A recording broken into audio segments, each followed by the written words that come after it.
Good afternoon. Today we're going to read through chapter 15 of Dracula by Bram Stoker. But we're not just going to read the words. We're going to stop and talk about interesting vocabulary words as we encounter them. So if you're learning English and you're an advanced learner, this is a wonderful way to improve your vocabulary or get a deeper understanding of words and phrases that maybe you're only a little bit familiar with. So as I read, I'll stop and I'll talk about some of the words I think you probably don't know, or some of the phrases I think you probably don't know. And we're doing this live, so if you are watching this with me right now, you can ask questions in the chat. What does this mean? What does that mean? And then I will be happy to stop and answer your questions. If you don't ask questions, I will only stop sometimes and talk about words that I think could be very useful for you, or phrases that could be very useful for you.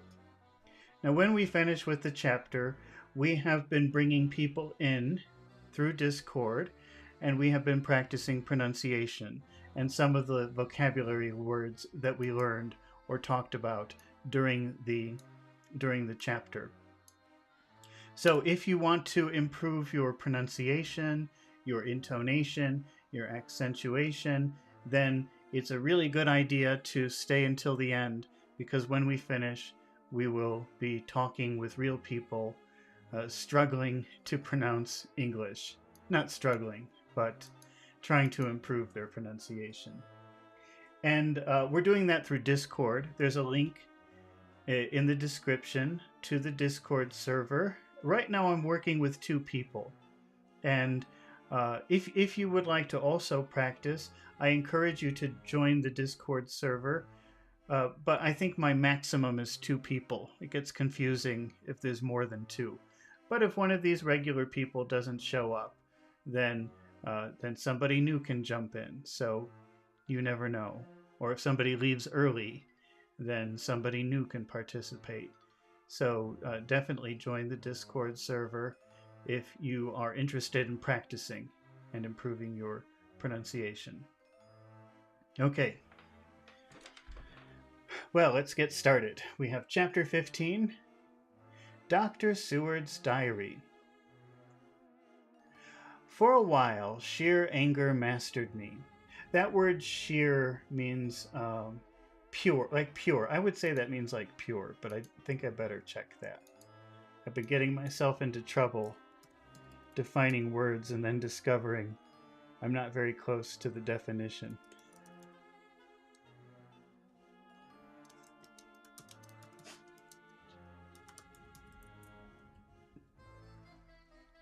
So I'm just asking ChatGPT for a little bit of help right now.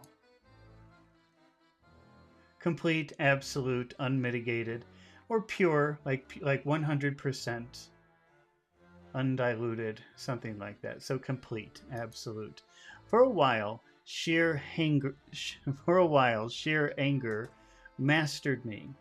It was as if he had during her life struck Lucy in the face. I smote the table hard, and rose up, and said to him, Dr. Van Helsing, are you mad?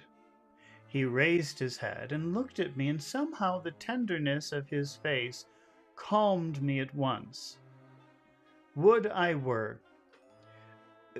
In previous versions of English, you wouldn't really do it too much now in contemporary English, but you could start a sentence with the word would, or use the inverted form of would. So instead of I would that I were, and then you use the subjunctive verb, and that means I wish. So he says, Professor Van Helsing, are you crazy? Would that I were. I wish I were crazy. That's what he's saying. Would that I were, or would I were. He said, madness were easy to hear compared to truth like this. Oh, my friend, why think you, did I go so far round? Why take so long to tell a simple thing? Was it because I hate you and have hated you all my life? Was it because I wished to give you pain? Was it that I wanted now, so late, revenge for that time when you saved my life and from a fearful death? Ah, no. Forgive me, said I. He went on, my friend, it was because I wished to be gentle in the breaking to you, in the breaking to you, for I know you have loved that so sweet lady. When you break something to someone, and I think I'm going to put that, let's see, break something to someone. Usually news. That means telling someone bad news. So let's reread that. Because I wish to be gentle in the breaking to you. So he's saying, I didn't tell you the truth immediately because I wanted you to understand the truth slowly instead of me breaking the news to you, telling you this bad news immediately in an ungentle way, a non-gentle way. But even yet, I do not expect you to believe. It's so hard to accept at once any abstract truth that we may doubt such to be possible when we have always believed the no of it. It is more hard to accept so sad a concrete truth, and of such a one as Miss Lucy. Tonight I go to prove it. Dare you come with me? This staggered me. Staggering is, if you've ever seen somebody who's very drunk try to walk, that's staggering. But staggered could mean surprised, because, you know, if you're really surprised, you go like this. So to be staggered means to be so surprised it moves you. What? This staggered me. A man does not like to prove such a truth. Byron accepted from the category jealousy, and prove the very truth he most abhorred. Abhor means hate. He saw my hesitation and spoke. The logic is simple. No madman's logic this time, jumping from tussock to tussock in the misty bog. I have no idea what a tussock is. Let's see. And I think this is something where probably we would have to look at a picture. So I'm asking what it means, but I'm also anticipating looking for a picture of it. A tussock is a small clump-like mound of grass or plants of vegetation. So I'll just show you pictures that I get. Here's a tussock. And a bog, we better put the word bog here. A bog is kind of like a very wet place like this. So I guess you can see those areas of grass in the middle of the water. I guess those are tussocks, although I've never used that word or seen that word.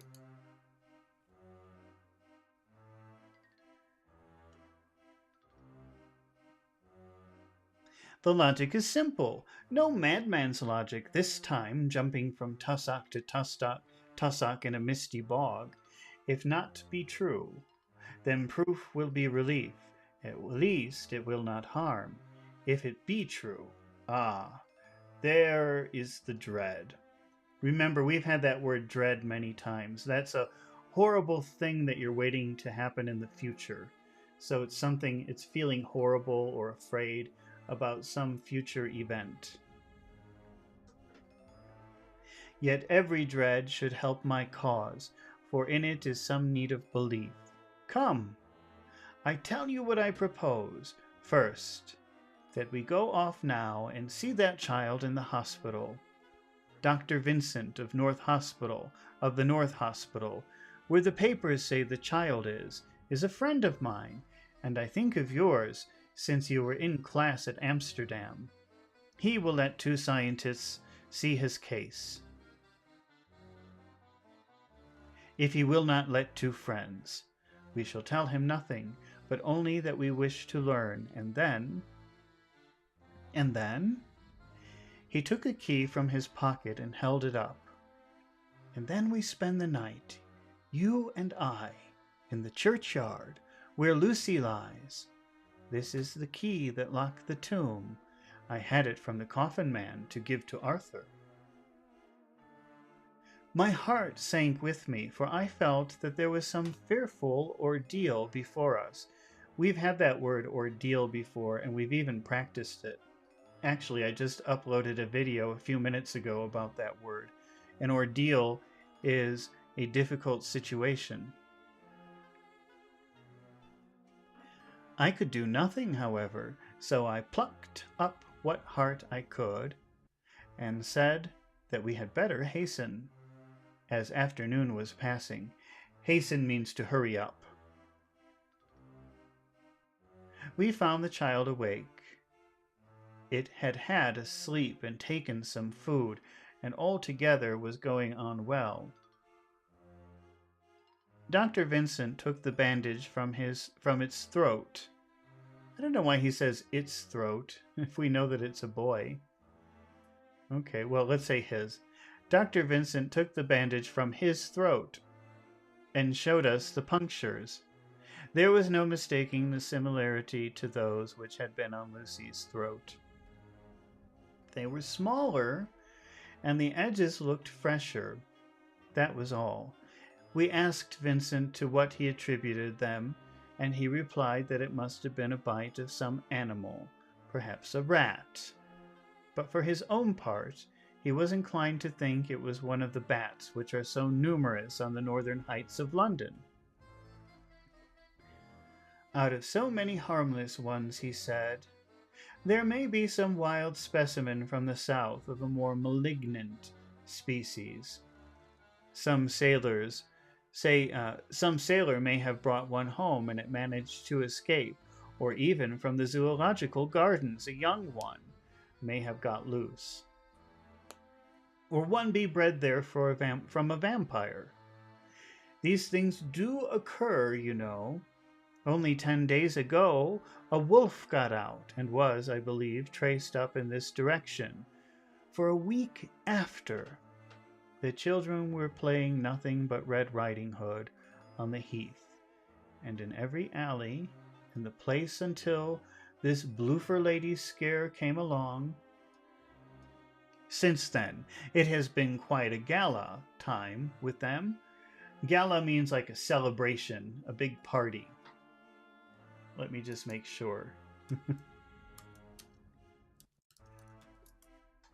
A big event. A festive occasion, celebration, or event.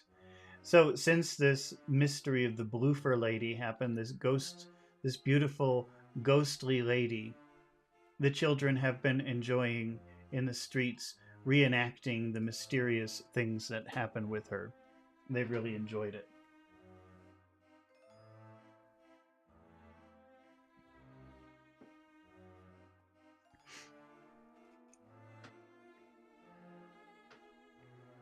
Even this poor little mite, when he woke up today, asked the nurse if he might go away. When she asked him why he wanted to go, he said he wanted to play with the Bloofer Lady. I hope, said Van Helsing, that when you're sending the child home, you will caution its parents to keep strict watch over it. These fancies to stray are most dangerous, and if the child were to remain out one night, it would probably be fatal. That word fatal means it could kill you, or it will kill you. It will cause death. But in any case, I suppose you will not let it away for some days. I don't know why they keep referring to this boy as an it. That's kind of weird to me. Maybe it's Dr. Van Helsing's really bad English. Certainly not. Not for a week at least. Longer if the wound is not healed. Our visit to the hospital took more time than we had reckoned on. We've talked about the word reckon before. That means thought about or thinking or consider.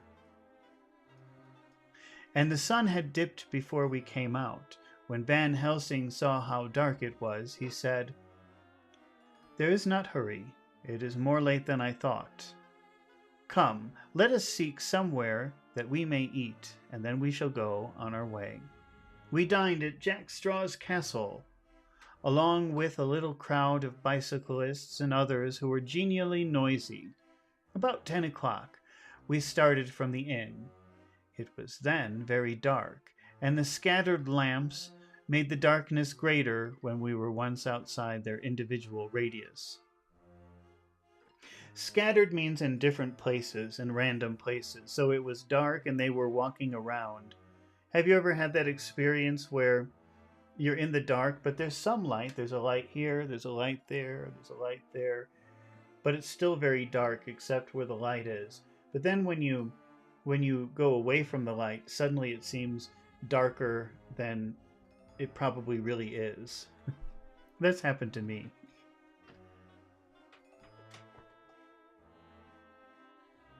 The professor had evidently noted the road we were to go, for he went on unhesitatingly. But as for me, I was in quite a mix-up as to locality. As we went further, we met fewer and fewer people, till at least we were somewhat surprised when we met even the patrol of horse police going their usual suburban round. At last we reached the wall of the churchyard, which we climbed over, with some little difficulty, for it was very dark. The whole place seemed so strange to us. We found the Weston Rotund, and the professor took the key, opened the creaky door. Creaky means that it makes a noise. You know, if you have something with moving parts, but it needs oil or lubrication, probably when the part moves, you can hear a noise like ee. So if you open an old door, that's a creaky door. And standing back politely but quite unconsciously motioned me to precede him. So the Professor Van Helsing opened the door, and then he motioned that I forget. I don't know who's going with him. Is it Jonathan or is it Arthur? I'm not Arthur. I think it's Arthur. It's the doctor, the psychiatrist. There was a delicious irony in the offer, in the courtliness of giving preference on such a ghastly occasion. So Arthur is surprised at the formality of the professor, because you would think in such a weird situation where they're sneaking into a graveyard and they're opening the creaky door to a little building where the bodies are, the dead bodies. It's such a weird thing. You would think you would forget your manners or your formality, but the professor is so polite. He said, "After you." And Arthur found that very strange. My companion followed me quickly and cautiously drew the door to, after carefully ascertaining. Ascertain means getting information. So let's see what he ascertained. After carefully ascertaining that the lock was a falling and not a spring one. So I don't know what the difference is between a falling lock and a spring lock, but when they were closing the door, first the professor checked to make sure that the lock was something that he could open again. If he closed the door, he could still open it. That's the information he was looking for. How would you like to be trapped in a little building in a graveyard full of dead bodies and you can't leave?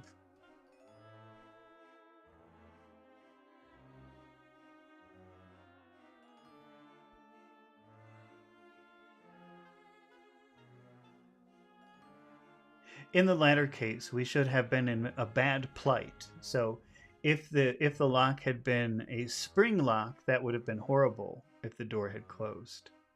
Then he fumbled in his bag. So, if you have a bag and you open it up, especially if you can't see, and you start feeling around for something, this is fumbling for something. It's like feeling for something. Then he fumbled in his bag, and taking out a matchbox and a piece of candle, proceeded to make a light. The tomb in the daytime, and when wreathed with fresh flowers, had looked grim and gruesome enough, but now, some days afterwards, when the flowers hung lank and dead, their whites turning to rust and their greens to browns, when the spider and the beetle had resumed their accustomed dominance, when the time-discolored stone, the dust-encrusted mortar, and the rusty, dank iron, and tarnished brass, and clouded silver plating gave back the feeble glimmer of a candle, the effect was more miserable and sordid than could have been imagined. Let's define that word, sordid.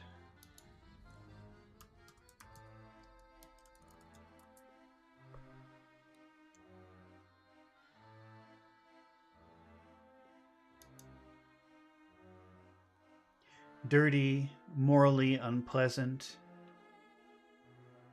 So something that's dirty or morally bad. Imagine they're sneaking into someone's grave. You should be very respectful and not go into that building ever. And here they snuck into the graveyard, and then they opened up the door. So that's really a sordid thing to do. It's a morally kind of a bad thing to do, but also maybe the room is a little bit dirty too. So there are all kinds of reasons why you would use that word sordid here.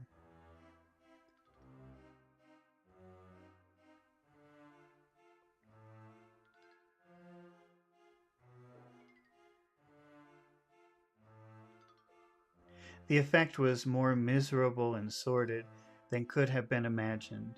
It conveyed irresistibly the idea that life, animal life, was not the only thing which could pass away. Van Helsing went about his work systematically, holding his candle so that he could read the coffin plates, and so holding it that the sperm dropped in white patches which congealed as they touched the metal. He made assurance of Lucy's coffin. What? Holding his candle that he could read the coffin plate, so holding it that the sperm dropped in white patches, which can... Oh, okay.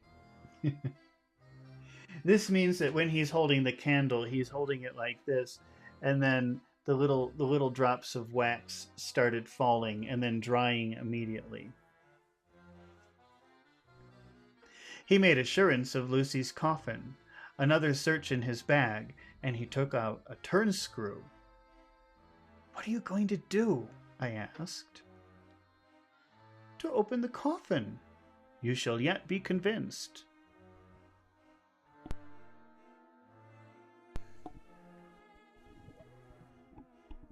Straight away, he began taking out the screws and finally lifted off the lid, showing the casing of lead beneath. The sight was almost too much for me. It seemed to be as much an affront to the dead as it would have been to have stripped off her clothing in her sleep whilst living. I actually took hold of his hand to stop him. An affront is an offense. He only said, "You shall see," and again fumbling in his bag, took out a tiny fret saw and striking the turn screw through the lead with a swift downward stab, which made me wince. A wince is a look of pain on your face. He made a small hole, which was, however, big enough to admit the point of the saw. I had expected a rush of gas from the weak old corpse. We doctors, who have had to study our dangers, have to become accustomed to such things, and I drew back towards the door. But the professor never stopped for a moment. He sawed down a couple of feet along one side of the leg coffin, and then across and down the other side. Taking the edge of the loose flange, he bent it back towards the foot of the coffin, and holding up a candle into the aperture, motioned me to look. I drew near and looked. The coffin was empty. It was certainly a surprise to me, and gave me a considerable shock. But Van Helsing was unmoved. He was now more sure than ever of his ground, and so emboldened to proceed in his task. "Are you satisfied now, friend John?" he asked. I felt all the dogged argumentativeness of my nature awake within me as I answered him. "I'm satisfied that Lucy's body is not in that coffin, but that only proves one thing." "And what is that, friend John?" "That it is not there." "That is good logic," he said, "so far as it goes, but how can you account for it not being there?" "Perhaps a body snatcher. We have seen the word snatch before. That means when you take something quickly. And there used to be such things as body snatchers because at that time scientists, doctors and scientists would want to have dead bodies to examine, to look at. So they but it would be illegal to I think back then, I don't think you could get permission to take a dead body and take out the things inside. People would be very offended by that. So they used to pay criminals money to go to a grave and then take the bodies, the fresh bodies of newly dead people, so that scientists or doctors could examine them. And so that's a body snatcher. Pachu is here. Hello, Pachu. How are you doing today?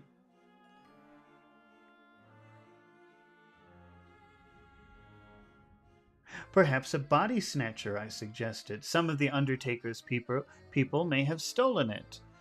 I felt that I was speaking folly, and yet it was the only real cause which I could suggest. The professor sighed. "Ah, well," he said, "we must have more proof. Come with me." He put the coffin lid again. He put on the coffin lid again, gathered up all of his things, and placed them in the bag, and blew out the light, and placed the candle also in the bag. We opened the door and went out. Behind us, he closed the door and locked it. He handed me the key, saying, "Will you keep it? You had better be assured." I laughed. It was not a very cheerful laugh, I am bound to say, as I motioned him to keep it.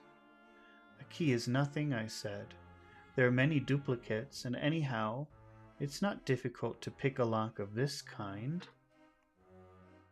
He said nothing, but put the key in his pocket, and then he told me to watch at one side of the churchyard, whilst he would watch the other. I took up my place behind the yew tree. I saw his dark figure move until the intervening headstones and trees hid him from my sight. The word intervene means like interfere.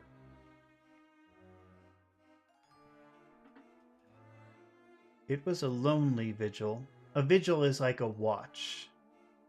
So a vigil is like you're standing there watching for something or waiting for something.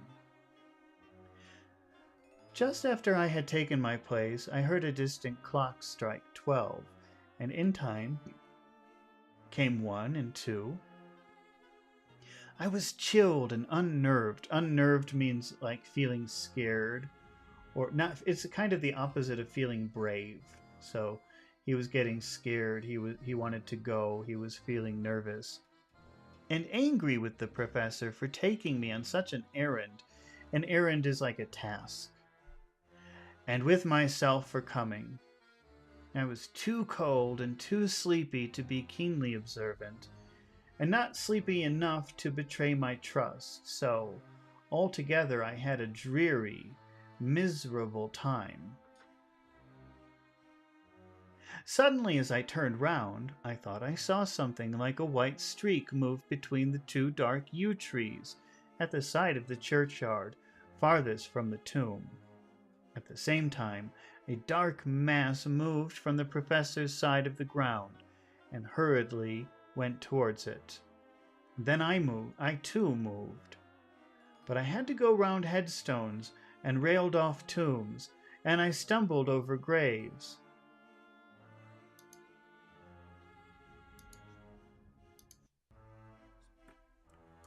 Stumble means when... No, maybe we should find a picture of stumble. Stumble is when you're walking and then you fall over something. Let's see if we can find a stumbler. Okay, well, here's a picture of a baby trying to walk. But I guess that's a... Whoops. Wrong one. Wrong one again. But that's really what stumbling is. It's when you... But usually there's something there that makes you fall over. But this baby is stumbling. It's like falling when you walk. There's another one.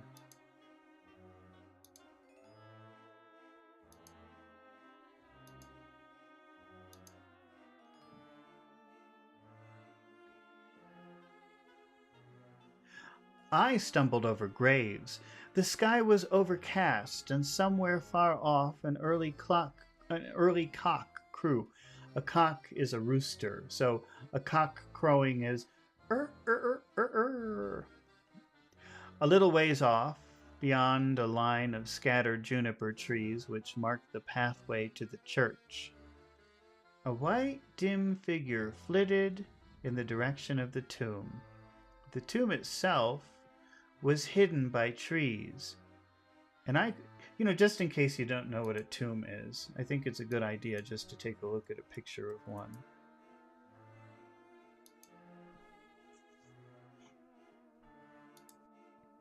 It's a building where you put a dead body. Sometimes they can be pretty big and a whole family could be there.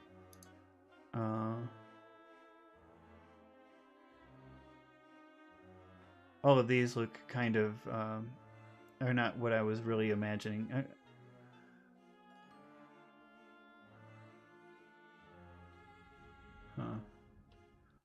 I just want to show you a classic one, or one that I would consider to be classic.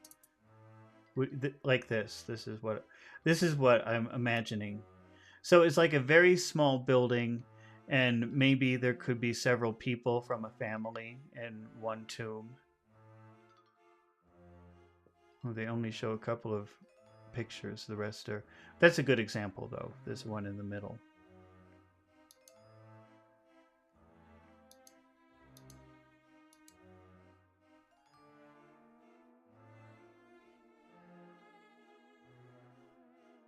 The tomb itself was hidden by trees, and I could not see where the figure had disappeared.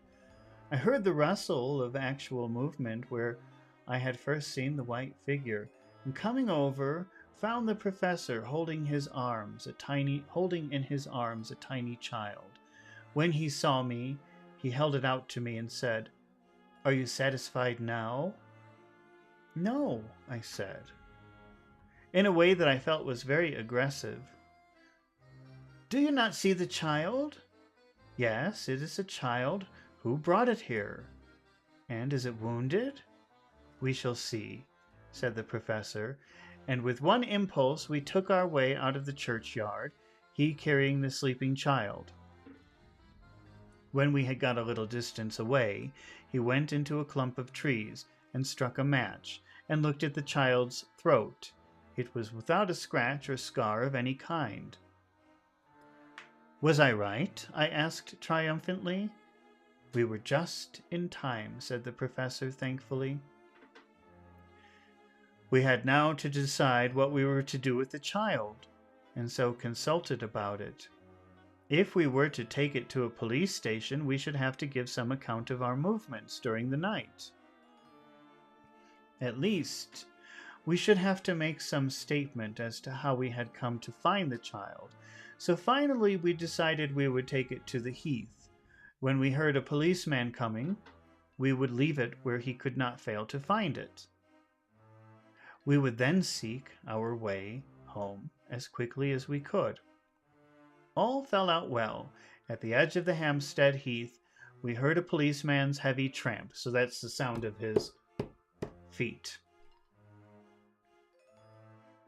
And laying the child on the pathway, we waited and watched until he saw it as he flashed his lantern to and fro.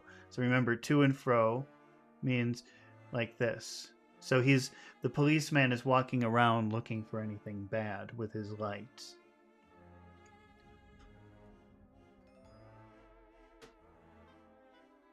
We heard his exclamation of astonishment, and then we went away silently. By good chance, we got a cab near the Spaniards and drove to town. I cannot sleep, so I make this entry, but I must try to get a few hours' sleep, as Van Helsing is to call for me at noon. He insists that I go with him on another expedition.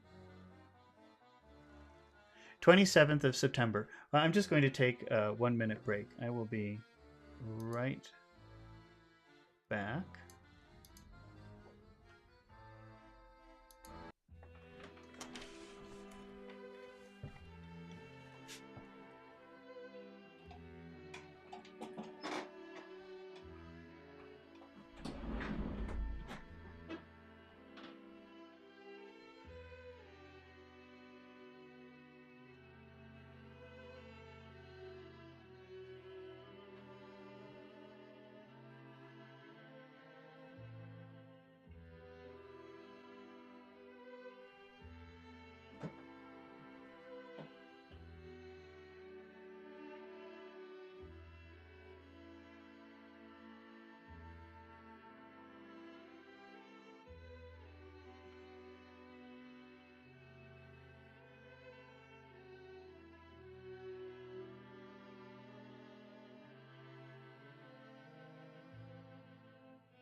Okay.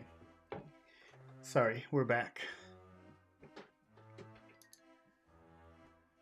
27th of September.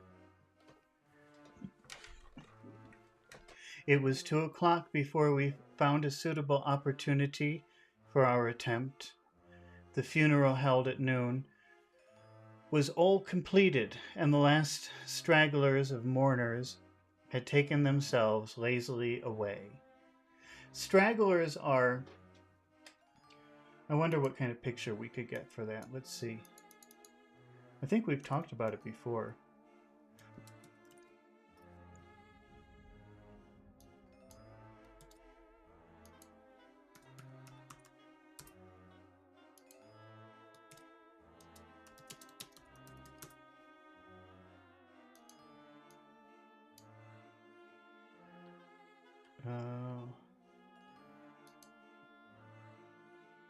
I think this is probably the best picture we'll get.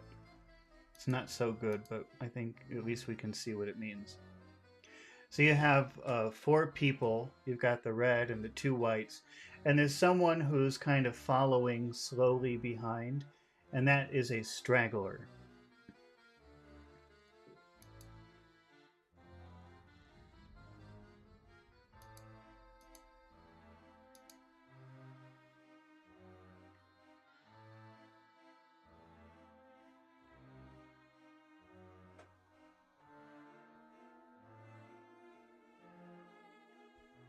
The funeral held at noon was all completed, and the last of the stragglers of mourners had taken themselves lazily away, when looking carefully from behind a clump of alder trees, we saw the sexton lock the gate after him. We knew that we were safe till morning, did we desire it. But the professor told me that we should not want more than an hour at the most. Again, I felt that horrid sense of the reality of things in which any effort of imagination seemed out of place, and I realized distinctly the perils of the law which we were incurring on our unhallowed work. Hallowed means like holy or sacred, so unhallowed means unholy or evil. But let me just make sure about that. Let me make sure.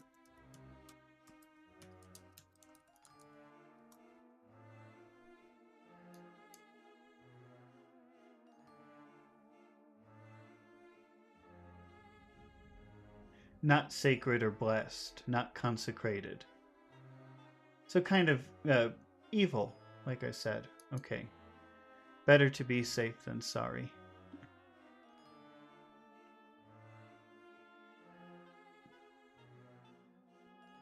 Besides, I felt it was all so useless, outrageous as it was, to open the leaden coffin to see if a woman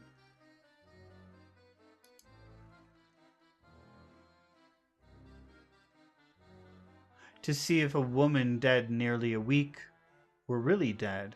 It now seemed the height of folly. Folly is a word that's related to the word fool, right? So folly is like the noun of fool, like the concept of being foolish or stupid. So the height of stupidity, it seemed really stupid. It seemed like folly to... I lost my place.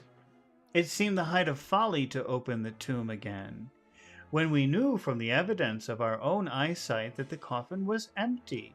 I shrugged my shoulders, however, and rested silent, for Van Helsing had a way of going on his own road, no matter who remonstrated. He took the key, opened the vault, and again courteously motioned me to proceed. The place was not so gruesome as last night. Gruesome means like scary or horrible, bloody, something like that. But oh, how unutterably mean-looking. When the sunshine streamed in, Van Helsing walked over to Lucy's coffin, and I followed. He bent over and again forced back the leaden flange, and shock of surprise and dismay shot through me. There lay Lucy, seemingly just as we had seen her the night before her funeral.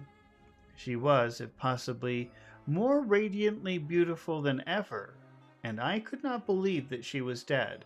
The lips were red, nay, redder than before, and on the cheeks was a delicate bloom. "Is this a juggle?" I said to him. I have no idea what juggle is. Let's look up that word.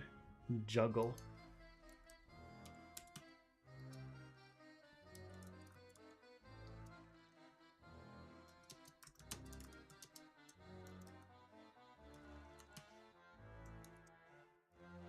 Well, I mean, I know juggle like this, but I can't see how that fits here.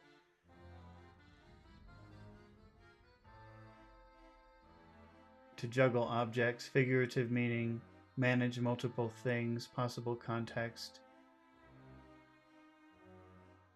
Well, ChatGPT only suggests. Well, I guess maybe it could be literal because yesterday there was no dead body, today there's a body, so it seems like someone is juggling bodies. I should show you what juggle is in case you don't know, because it's not a word that you typically would know. But juggling is this.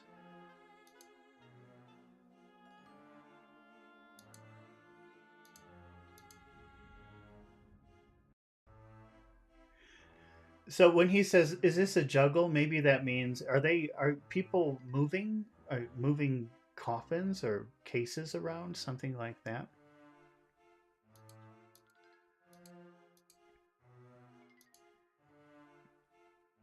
"Is this a juggle?" I said to him. "Are you convinced now?" said the professor in response, and he spoke. And as he spoke, he put over his hand, and in a way that made me shudder. Remember, shuddering is ooh. Pulled back the dead lips and showed the white teeth. "See," he went on, "they're even sharper than before. With this and this," and he touched one of the canine teeth that, and that below it. So the word canine means dog. And when you talk about dog teeth, you talk about the two teeth here. These are, even in humans, these are called canine teeth. But you know, if you think about a dog has very big ones. And that word canine means dog. With this, and he touched one of the canine teeth, and that below it. The little children can be bitten. Are you of belief now, friend John? One more argumentative hostility woke within me. I could not accept such an overwhelming idea that as he suggested, so, with an attempt to argue of which I was even at the moment ashamed, I said, well, she may have been placed here since last night. Indeed? That is so? And by whom? I do not know. Someone has done it. And yet she has been dead 1 week. Most people in that time would not look so. I had no answer for this, so was silent, and Van Helsing did not seem to notice my silence. At any rate, he showed neither chagrin nor triumph. Let's define the word chagrin.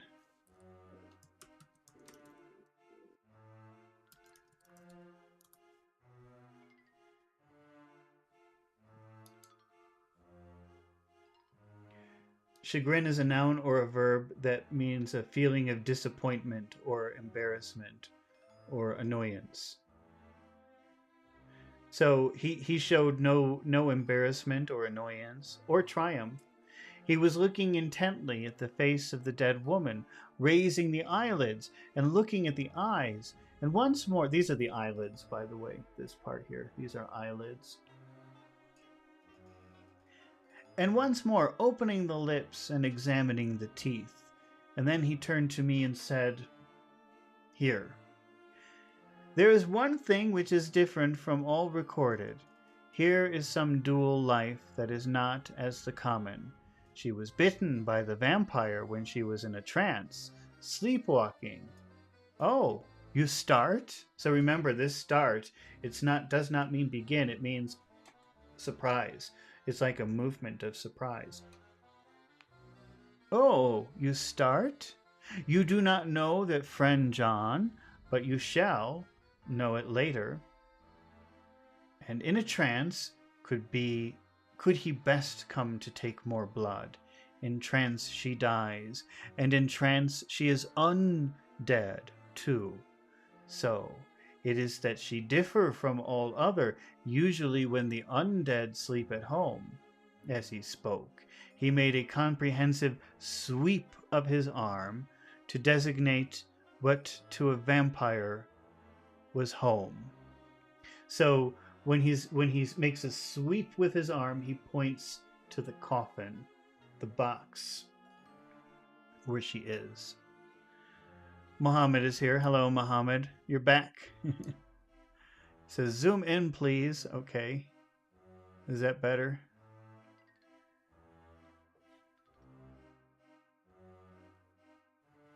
He made a comprehensive sweep of his arm to designate what to a vampire was home. Their face show what they are, but this so sweet that when she not undead, she go back to the nothings of the common dead. There is no malign there, see, and so it make hard that I must kill her in her sleep. It's a little bit hard to understand what he's saying, but essentially what he's saying is now I'm going to try to kill her because at the moment she's sleeping, this is the time when I can kill her. This turned my blood cold, and it began to dawn upon me that I was accepting Van Helsing's theories. Now there's a phrasal verb, to dawn on you. Something dawns on you, or something dawns on someone. Let's say it like that. Something, I'm going to write that. We'll practice that today. Something dawns on someone. Do you remember this morning we were talking about the word dusk? I don't know if anybody remembers that word, but we were using the word dusk. And dusk is when the sun is going down. So you have two words, you have two options when you want to talk about when the sun goes down. You can say sunset, and you probably know that one. And you can also say dusk. They mean the same thing, just two different ways of saying the same thing. And dawn is sunrise. So you can say sunrise, or you can use the word dawn, which means the sun is coming up. And when something dawns on someone, that means that... I'm sorry, I'm having a weird problem with my one of my software programs here. So when something dawns on you, that means the sun is going up in your head. That means you suddenly understand something. Suddenly you realize something. It's a very useful phrasal verb. It's that moment when you say, oh, I understand. It's like the sun is rising in your brain. Pachi says dawn upon. Yet how did they say dawn? Yes, they said dawn upon. Some people say dawn on, and some people say dawn upon. It's the same thing. I prefer dawn upon. I like that one. But I think I was saying dawn on, because that's usually how the phrase that I have to explain to someone. So this turned my blood cold, and it began to dawn upon me that I was accepting Van Helsing's theories. So suddenly he's thinking, oh, I'm beginning to believe everything the professor is telling me. But he doesn't like that because what the professor is telling him is so weird. But if she were really dead, what was their terror in the idea of killing her? He looked up at me and evidently saw the change in my face, for he said almost joyously, ah, you believe now. I answered, do not press me too hard at all at once. I'm willing to accept how you will do this bloody work. I'm willing to accept. How will you do this bloody work? I shall cut off her head and fill her mouth with garlic, and I shall drive a stake through her body. A stake is a sharp piece of wood. So it's a piece of wood, and the bottom part is sharp. It made me shudder to think of so mutilating the body of the woman whom I had loved, and yet the feeling was not so strong as I had expected. I was, in fact, beginning to shudder at the presence of this being, this undead, as Van Helsing called it, and to loathe it. That word loathe, that means to hate it very strongly. Is it possible to love? Is it possible that love is all subjective or all objective? I waited for a considerable time for Van Helsing to begin, but he stood as if wrapped in thought. Presently, he closed the catch of his bag with a snap and said, "I've been thinking, and I've made up my mind as to what is best. If I did simply follow my inclining," okay, we're talking about incline earlier today. So that's your preference, the thing that you want. So this could be straight up and down. This is side to side, straight side to side. But to be inclined means like going this way or going that way. And here he's saying, I want to follow my inclining. I have a preference how I want to do this, and I think I will follow that way. Although I'm not 100% convinced yet. If I do simply follow my inclining, I would do now, at this moment, what is to be done. So his preference is to do it right now. That's his really, he speaks English pretty badly. It should be inclination. If I follow my inclination, I would do it now, at this moment, what is to be done. But there are other things to follow, and things that are 1,000 times more difficult, and that them we do not know. This is simple. She have yet no life taken, though that is of time, and to act now would be to take danger from her forever. But then we may have to want Arthur, and how shall we tell him of this? If you, who saw the wounds on Lucy's throat, and saw the wounds so similar on the child's at the hospital, if you, who saw the coffin empty last night and full today with a woman who have not changed only to be more, rose and more beautiful in a whole week after she die, if you, of this, and know of the white figure last night that brought the child to the churchyard, and yet of your own senses, you did not believe, how then can I expect Arthur, who know none of these things, to believe? He doubted me when I took him from her kiss, when she was dying. I know he has forgiven me because in some mistaken idea I have done things that prevent him say goodbye as he ought. And he may think that in some more mistaken idea this woman was buried alive, and that in most mistake of all, we have killed her. He will then argue back that it was we, mistaken ones, that have killed her by our ideas, so that he will be much unhappy always. Yet he never can be sure, and that is the worst of all. And if he will sometimes think that he loved was buried alive, that his love was buried alive, and that will paint his dreams with horrors of what she must have suffered, and again, he will think that we may be right, and that his so beloved was, after all, an undead. No, I told him once, and since then I learn much now. Since I know it is all true, 100,000 times more do I know that he must pass through the bitter waters to reach the sweet. He, poor fellow, must have 1 hour that will make the very face of heaven grow black to him. Then we can act for good all around, and send him peace. My mind is made up. Let us go. You return home for tonight to your asylum, and see all be well. As for me, I shall spend the night here in the churchyard in my own way. Tomorrow night you will come with me to Berkeley Hotel at 10 of the clock. I shall send for Arthur to come too, and and also that so fine young woman of America that so fine young man of America that gave his blood. Later we shall all have work to do.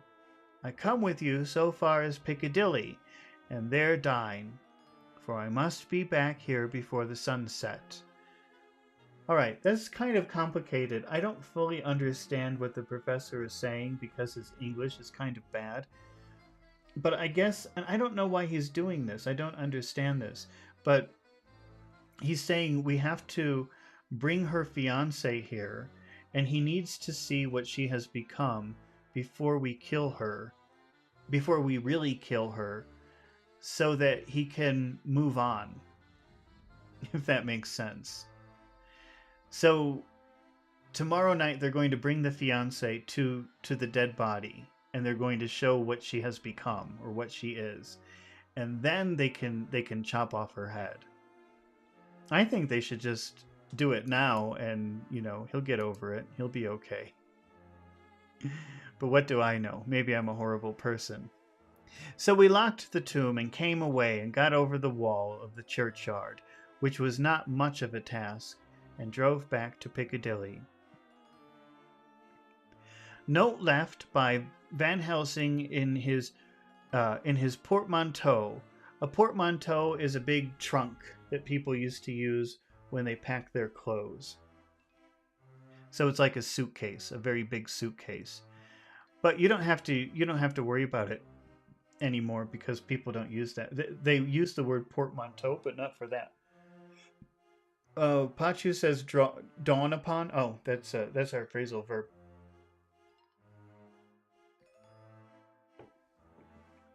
Note left by Van Helsing in his portmanteau, Berkeley Hotel, directed to John Seward, M.D.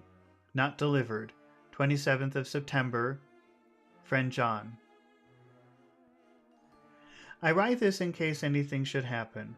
I go alone to watch in that churchyard. It pleases me that the undead, Miss Lucy, shall not leave tonight, that so on the morrow night she may be more eager. Therefore I shall fix some things she like not, garlic, and a crucifix, and so seal up the door of the tomb. She is young and undead, and will heed. Moreover, they are only to prevent her coming out. They may not prevail on her wanting to get in. For then the undead is desperate, and must find the line of least resistance, whatsoever it may be. I shall be at hand all the night from sunset till after sunrise. So that's from dusk until dawn. And if there be aught that may be learned, I shall learn it. For Miss Lucy, or from her, I have no fear. But that other to whom is there that she is undead? He have not the power to seek her tomb and find shelter. He is cunning. Cunning means smart or clever. As I know from Mr. Jonathan, and from the way that all along he have fooled us, when he played with us for Miss Lucy's life, and we lost. And in many ways the undead are strong. He have always the strength in his hand of 20 men, even we 4 who gave our strength to Miss Lucy. It also is all to him. Besides, he can summon his wolf. Remember that word summon means you call something to you. So he can call his wolf to him. He can summon his wolf, and I know not what.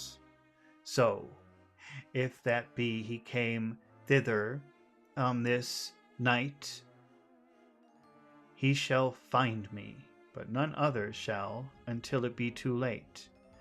But it may be that he will not attempt the place. There is no reason why he should. His hunting ground is more full of game than the churchyard when the undead woman sleeps, where the undead woman sleeps, and the old man watch. Therefore, I write this in case. Take the papers that are with this, the diaries of Harker and the rest, and read them, and then find this great undead, and cut off his head, and burn his heart, or drive a stake through it, so that the world may rest from him. If it be so, farewell, Van Helsing. Dr. Seward's Diary, 28th of September. It is wonderful what a good night's sleep will do for one. Yesterday I was almost willing to accept Van Helsing's monstrous ideas, but now they seem to start out lurid before me as outrages on common sense. So let's take a look at the word lurid for a moment.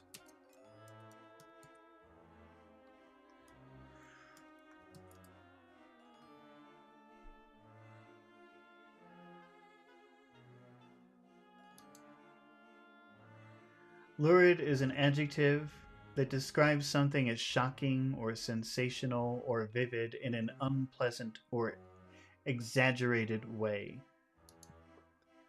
All right, how did they use it here?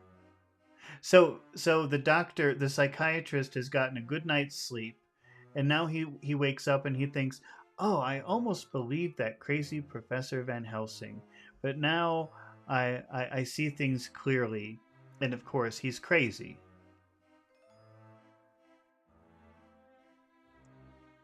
Muhammad says it comes from lure. I don't know, because lure to me means something very different from what lurid means. Let's see. I'll ask ChatGPT.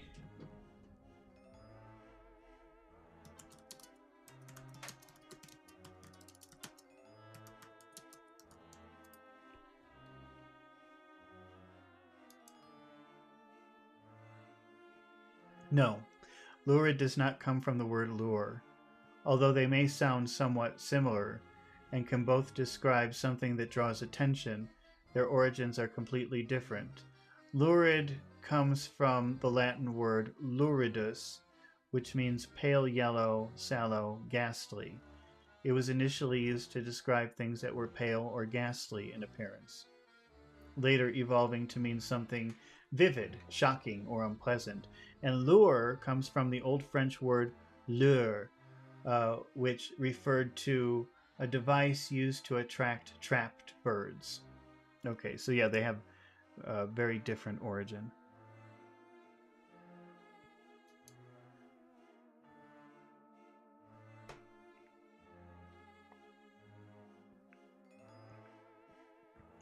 But now they seem to start out lurid before me as outrages on common sense. I have no doubt that he believes it all, and I wonder if his mind can have become in any way unhinged. You know, that word unhinged has become very popular on the internet. Let me show you what a hinge is. I think we talked about this before. When Jonathan was trying to escape from the castle, or he was exploring the castle, we talked about the word hinge, which is because there was a door that was locked in the castle, but luckily the hinges were broken, so it was still easy to open the door, because even if the lock worked, the hinges, you could easily push the door open because the hinges were broken. But when you say unhinged, and that's become a very popular way of describing certain people on the internet, it means crazy, people who have gone crazy. So if it says the professor has become unhinged, that means he's probably gone crazy. Or is about to go crazy. Where was that? Which, of course, you know, that makes sense. He wants to chop off the head of this dead woman and stuff garlic in her mouth. That sounds pretty crazy. That sounds pretty unhinged. Let's see, where was that? I wonder if his mind can have become in any way unhinged. Surely there must be some rational explanation for all these mysterious things. Is it possible that the professor can have done it himself? He's so abnormally clever that if he went off his head, he would carry out his intent with regard to some fixed idea in a wonderful way. I am loath to think it. So that word loathe, that we just saw that a few paragraphs ago, means very strong hate. So the sentence, I am loath to think it, means I really hate to think it. I really hate to have this thought.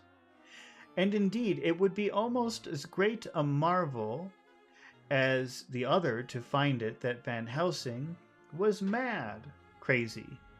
But anyhow, I shall watch him carefully. I may get some light on the mystery. 29th of September. Last night, a little before 10 o'clock, Arthur and Quincy came into Van Helsing's room. He told us all that he wanted us to do what he wanted us to do, but especially addressing himself to Arthur, as if all our wills were centered in his, and he began by saying that he hoped we would all come with him too, for, he said, there is a grave duty to be done there. You were doubtless surprised at my letter? This query was directly addressed to Lord Godalming. I was. It rather upset me for a bit. There's been so much trouble around my house of late that I could do without any more. I've been curious, too, as to what you mean. Quincy and I talked it over, but the more we talked, the more puzzled we got. Puzzled means confused. To talk something over means to have a long conversation about something. So Quincy and I had a long conversation. We talked it over, but the more we talked about it, the more we became confused, the more we became very puzzled. I can say for myself that I'm about up a tree as to any meaning about anything. Me too, said Quincy Morris, laconically. Oh, said the professor, then you're nearer the beginning, both of you, than friend John here, who has to go a long way back before he can even get so far as to begin. It was evident that he recognized my return to my old doubting frame of mind without my saying a word. Then turning to the other two, he said with intense gravity, gravity means very seriously, in a very serious way, I want your permission to do what I think good this night. It is, I know, much to ask. When you know what it is that I propose to do, you will know, and only then, how much. Therefore, may I ask you that you promise me in the dark, so that afterwards, though you may be angry with me for a time, I must not disguise from myself the possibility that such may be. You shall not blame yourselves for anything. That's very confusing language.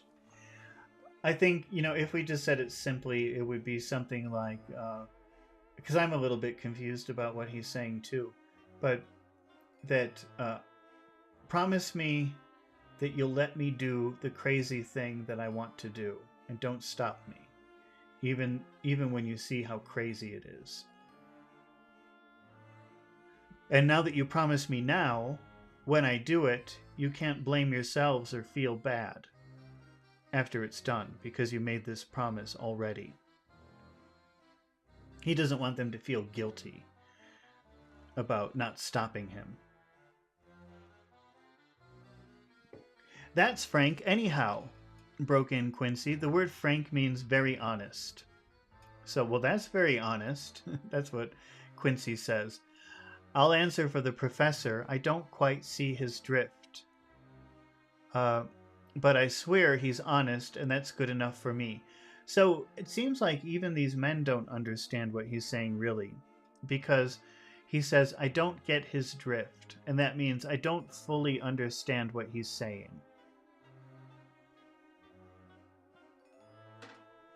I thank you, sir, said Van Helsing proudly. I have done myself the honor of counting you one trusting friend, and such endorsement is dear to me.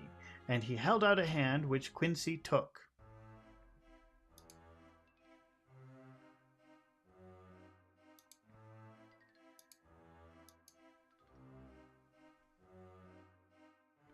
Then Arthur spoke out. Dr. Van Helsing, I don't quite like to buy a pig in a poke, as they say in Scotland. I've heard that expression before, but I don't really know what it means. Pig in a poke.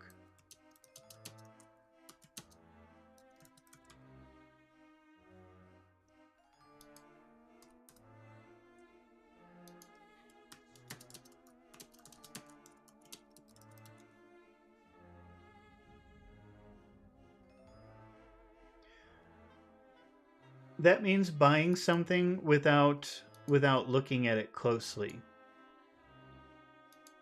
Because the professor is asking them to make a promise. He's saying, "I'm going to do some really crazy stuff tonight. So promise me you'll let me do it now." And that way you won't have to feel bad or guilty later because you made a promise to me. And one person is saying, "Well, I don't like to buy a pig in a poke." That means I don't like to buy something before I see it. I don't want to make a promise before I know what it is you're going to do.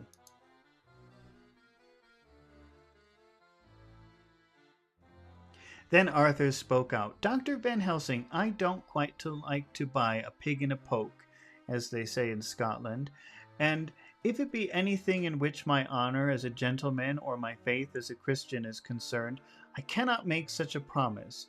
If you can assure me that what you intend to do does not violate either of these two, then I give my consent at once. Though for the life of me, I cannot understand what you are driving at." And that expression, "what are you driving at?" that means, what are you trying to tell me? What are you trying to say? So if somebody is telling you something and you don't understand their point, you might say, "What are you driving at?" Like, that just means, come on, tell me what you're doing. "I accept your limitations," said Van Helsing, "and all I ask of you is that if you feel it unnecessary to condemn any act of mine, you will first consider it well and be satisfied that it does not violate your reservations." "Agreed," said Arthur. "That is only fair. And now that the poor parlors are over, may I ask you what it is we are to do?" Well, that pour parler, I guess that's French. That would mean like for talking, but like maybe let's see what ChatGPT says that is.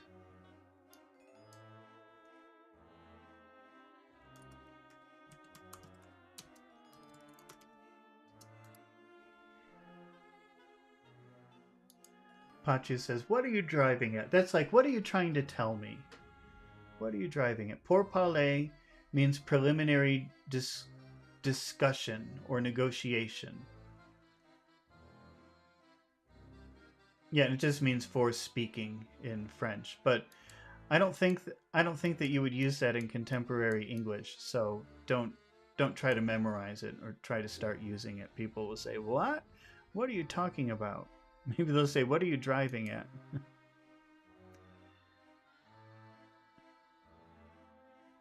"I want you to come with me, to come in secret to the churchyard at Kingstead." Arthur's face fell as he said, in an amazed sort of way, "Where poor Lucy is buried?" The professor bowed. Arthur went on.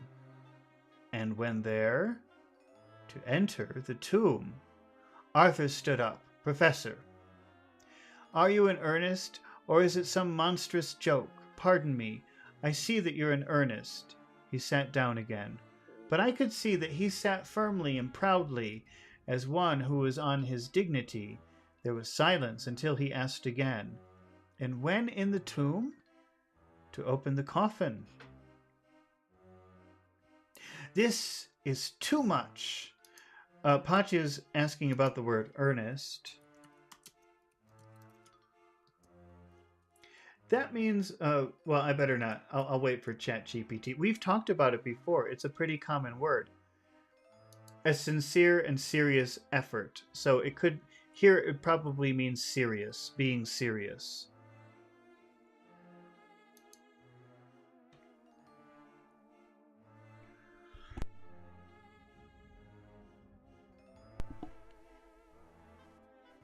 "This is too much," he said angrily, rising again.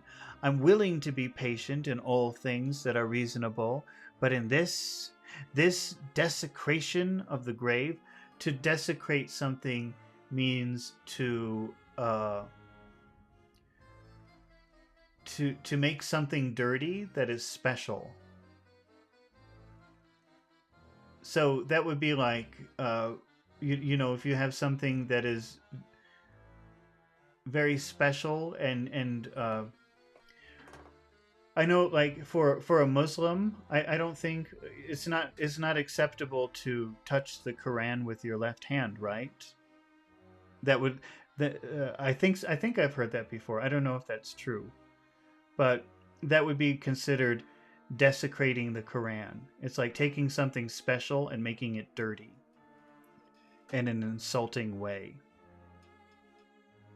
It used to be in the United States, or maybe it still is true, but I don't know if they still do that. But if the flag of the United States touches the ground, you're supposed to burn it. So I guess that, you know, touching the flag to the ground was considered a desecration. It's like making something dirty that is supposed to be clean all the time. Desecrating a grave, you're not supposed to touch a grave. You're not supposed to disturb the place where a dead body is buried.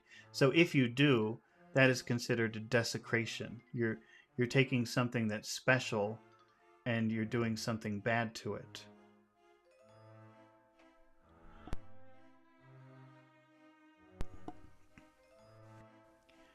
This desecration of the grave, of one who he fairly choked with indignation. We've had the word indignation many times. It means feeling angry because you're insulted. And he choked with being angry from being offended so much by this whole situation. The professor looked pityingly at him. If I could spare you. One pang, my poor friend, he said.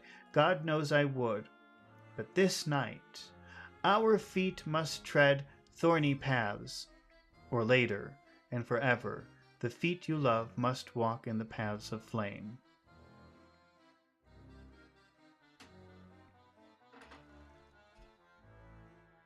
Arthur looked up with a set white face and said, Take care, sir, take care. Would it not be well to hear what I have to say, said Van Helsing, and then you will at least know the limit of my purpose. Shall I go on? That's fair enough, broke in Morris. After a pause, Van Helsing went on, evidently with effort. Miss Lucy is dead, is it not so? Yes. Then there can be no wrong to her, if she not be dead. But if she not be dead, Arthur jumped to his feet. Good God, he cried. What do you mean? Has there been any mistake? Has she been buried alive? He groaned in anguish. Anguish is pain, and groaning is that's groaning. So he was in pain because he doesn't understand, and this is a very difficult subject for him. He groaned in anguish. Not even hope could soften. I did not say she was alive, my child. I did not think it. I go no further than to say she might be undead. Undead? Not alive? What do you mean? This is all a nightmare. Or what is it? There are mysteries in which men can only guess at, which age by age they may solve only in part. Believe me, we are now on the verge of one. To be on the verge of something means to be like standing on the edge of something. So if they move any more forward, they're going to fall off into a mystery. So we are on the edge of a mystery. We're on the verge of a mystery. But I have not done. May I cut off the head? May I cut off the head of dead Miss Lucy? Heavens and earth, no, cried Arthur in a storm of passion. That's such an inappropriate question. That's so weird. Not for the wide world will I consent. Consent means agree. Will I consent to any mutilation of her dead body? Dr. Van Helsing, you try me too far. What have I done to you, that you should torture me so? What did that poor, sweet girl do, that you should want to cast such dishonor on her grave? Are you mad, that you speak of such things? Or am I mad, that I listen to them? Don't dare think more of such a desecration. I shall not give my consent to anything you do. I have a duty to do in protecting her grave from outrage, and by God, I shall do it. Van Helsing rose up from where he had all the time been seated and said gravely and sternly, my good Lord Godalming, I don't know how to say that man's name. I too have a duty to do, a duty to others, a duty to you, a duty to the dead, and by God, I shall do it. All I ask now is that you come with me, and that you look and listen, and if when later I make the same request, you do not be more eager for its fulfillment, even then I shall do my duty, whatever it may seem to me, and to follow your lordship's wishes, I shall hold myself at your disposal to render an account to you, when and where you will. His voice broke a little, and he went on with a voice full of pity. I beseech you. Beseech means beg. I beg you. I beseech you. Do not go forth in anger with me, in a long life of acts which were often not pleasant to do, and which sometimes did wring my heart. I have never heard so heavy a task as now. Believe me, that if the time comes for you to change your mind towards me, one look from you will wipe away all this sad hour. For I would do what a man can to save you from sorrow. Just think, for why should I give myself so much labor and so much of sorrow? I have come here from my own land to do what I can of good, at the first to please my friend John, and then to help a sweet young lady whom too I come to love. For her I am ashamed to say so much, but I say it in kindness. I gave what you gave, the blood of my veins. I gave it. I, who was not, like you, her lover, but only her physician and her friend.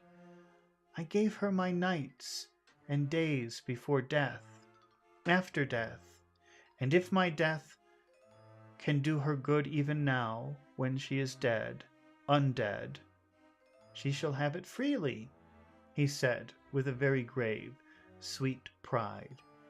And Arthur was much affected by it, and he took the old man's hand and said in a broken voice, Oh, it is hard to think of it. I cannot understand, but at least I shall go with you and wait. Okay, well, that was the end of chapter 15, so next time we will do chapter 16. Pachu and Mohammed, would you like to practice pronunciation now? Let me know in the chat. So if they say yes, don't go away, because we will continue the video, but we will practice some of the vocabulary words that we've learned in chapter 15 with a focus on pronunciation.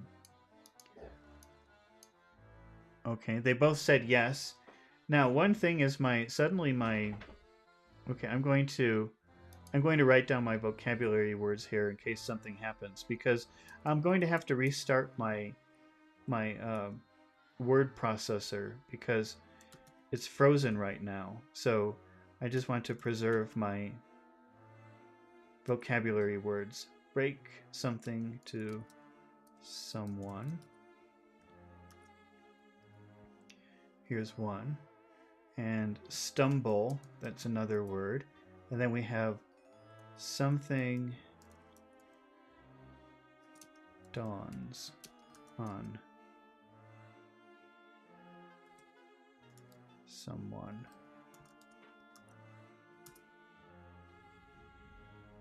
Okay, so now I'm going to, of course, I'm going to take my traditional 1 minute break, but first I have to make sure that I can restart my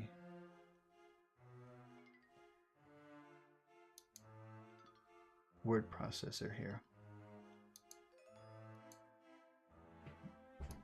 I don't know. It's never done this before. This is really weird the way it's behaving today. I guess I probably have to restart my computer. Maybe that's a sign. Let's see. I just wonder if it... oh, good. It preserved the things that I wanted. So, let me just...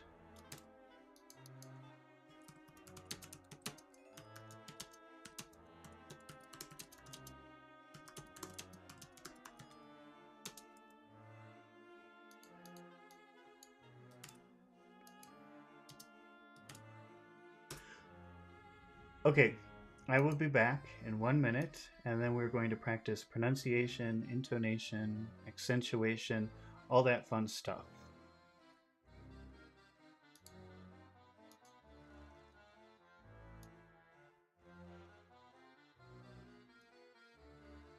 Sirkan says, oh, I laughed out loud in the line where he said, man, cut off her head.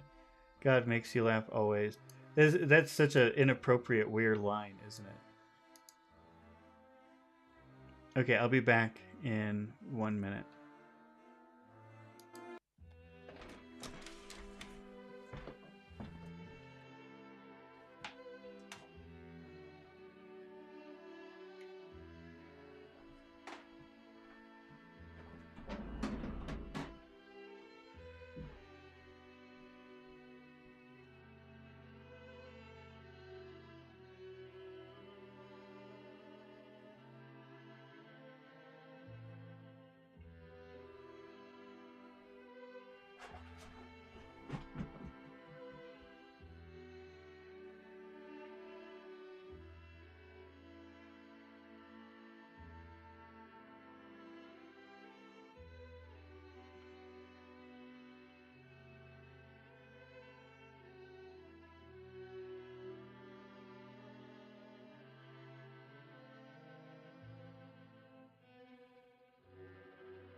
Okay, we're back. You heard me typing. I was just preparing everything so we didn't have to waste a lot of time in the middle. Um, I think it's better that way. I get less confused. Okay, so I'm just going to bring up this document. We've got break something to someone, stumble, and something dawns on someone.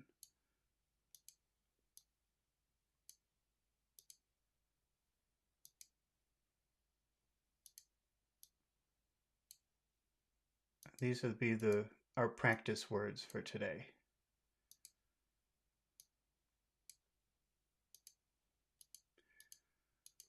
All right. So now I'm going to join Pachu and Mohammed on Discord. If you want to participate, there's a link to the Discord server in YouTube, but I find that I think two people is really the maximum for this kind of practice. It gets confusing if there's more than two. But sometimes if Pachu or Muhammad can't make it, then uh, then we can practice with somebody new. It's always good to have people at different levels with different kinds of accents. I think that's really helpful. So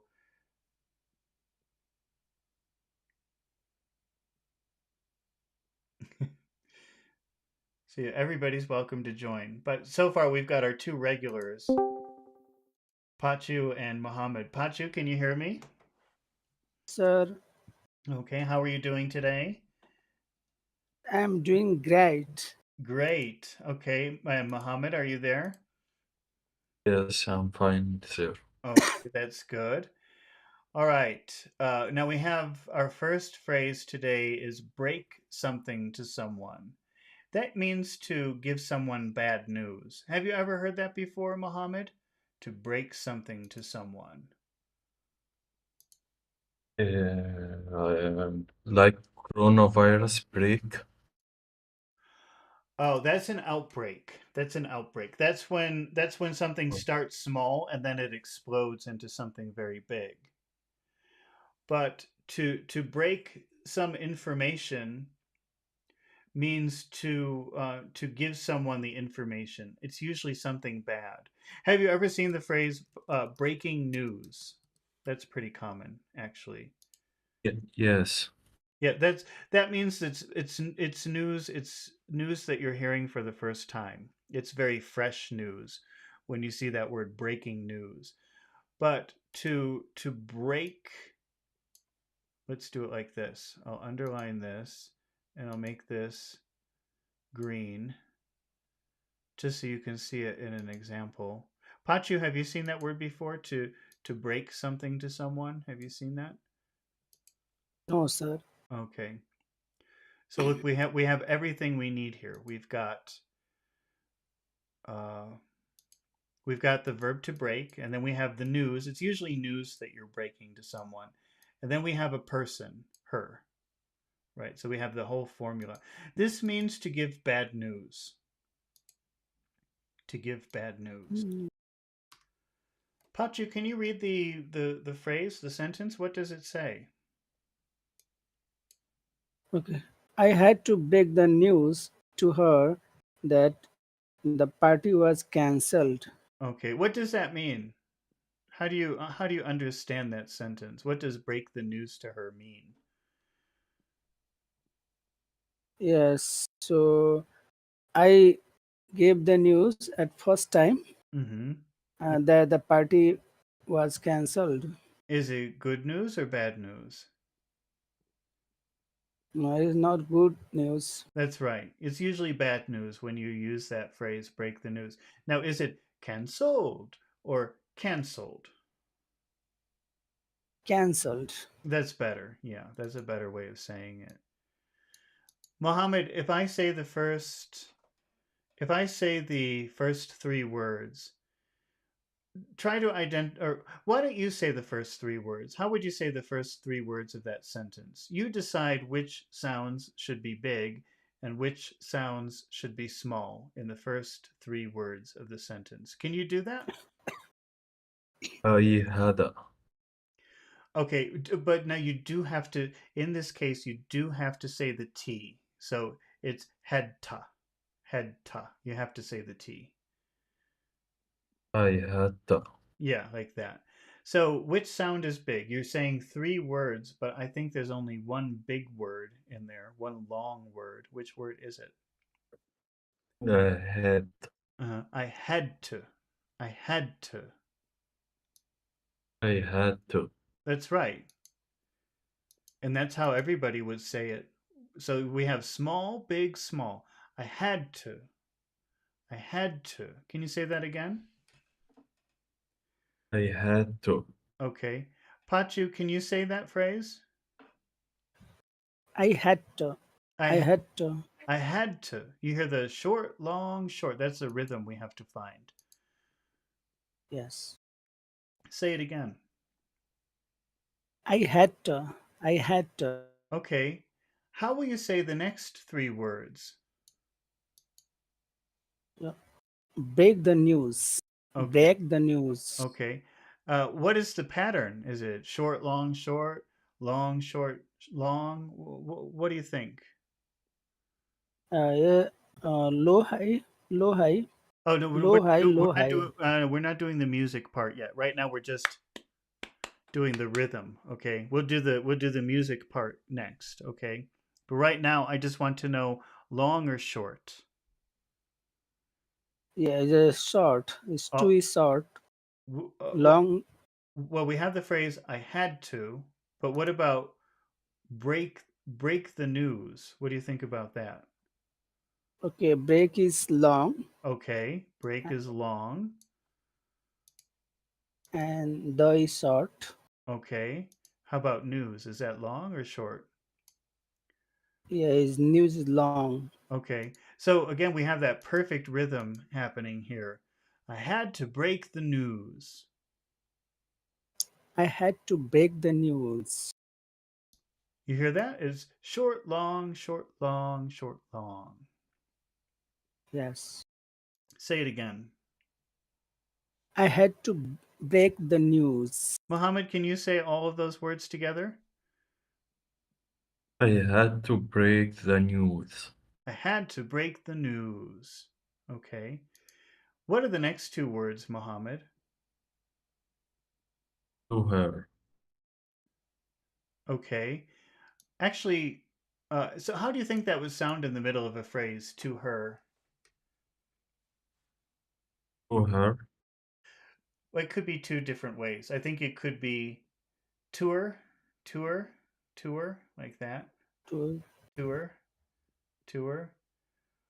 Or I think I might make it a little bit bigger. I think I might say tour, tour, tour. To her. Uh huh. Would you classify that as a big sound or a little sound? Tour.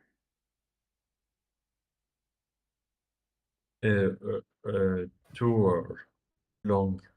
It is long, but I guess it's short because it's two words compressed together.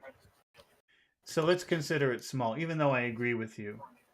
Because I think we're going to say all four of these words to her that the, like one word, one little word. Tour that the, tour that the, To her that the. tour that the. To her that the What is the next word? party. Okay. What are the sounds in that word? Party. A. Okay. So A is big. Is that what you're telling me? A is big. Party. I think party is big. The Party.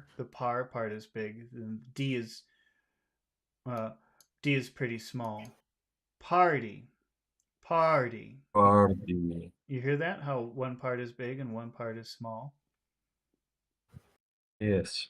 Okay, so this four these four words together, they're going to become very small because we want to keep the rhythm of big, small, big, small, big, small. So this is, I had to break the news to her that the party. I had to break the news to her that the party. Hmm. Yeah, so this becomes a very small, it becomes like one little word. I had to break the news to her that the party. I had to break the news to her that the party. Pachu, can you say that phrase? How will you say that?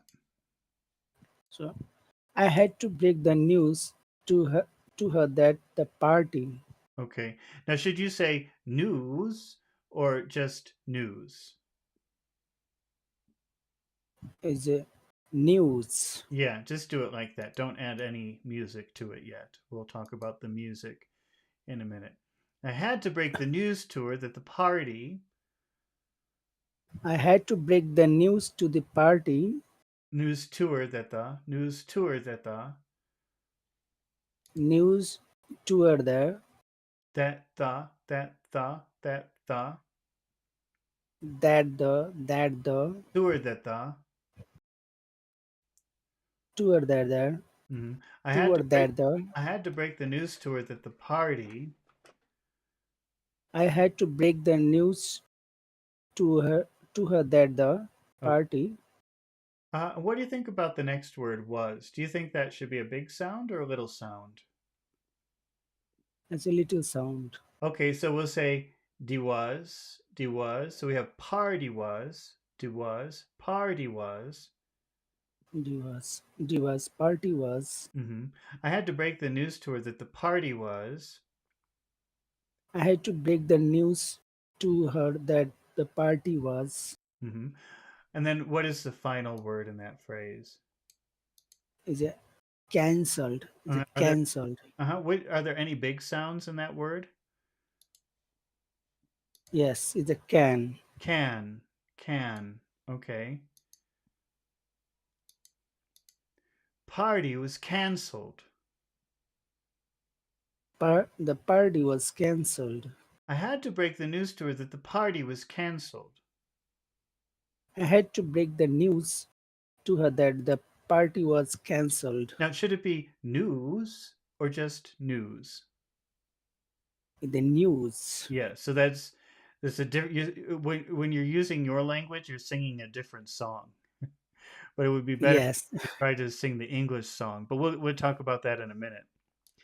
Mohammed, And go ahead. What? and before this class or joining to you, I always used to read stressing equal stress on each words. So it has been become a habit for a long time. Oh yeah. So now I realize that yeah, that was the incorrect way of reading books. Mhm. Now I used to read book like high low tone. So Yeah. the Well, this is the English.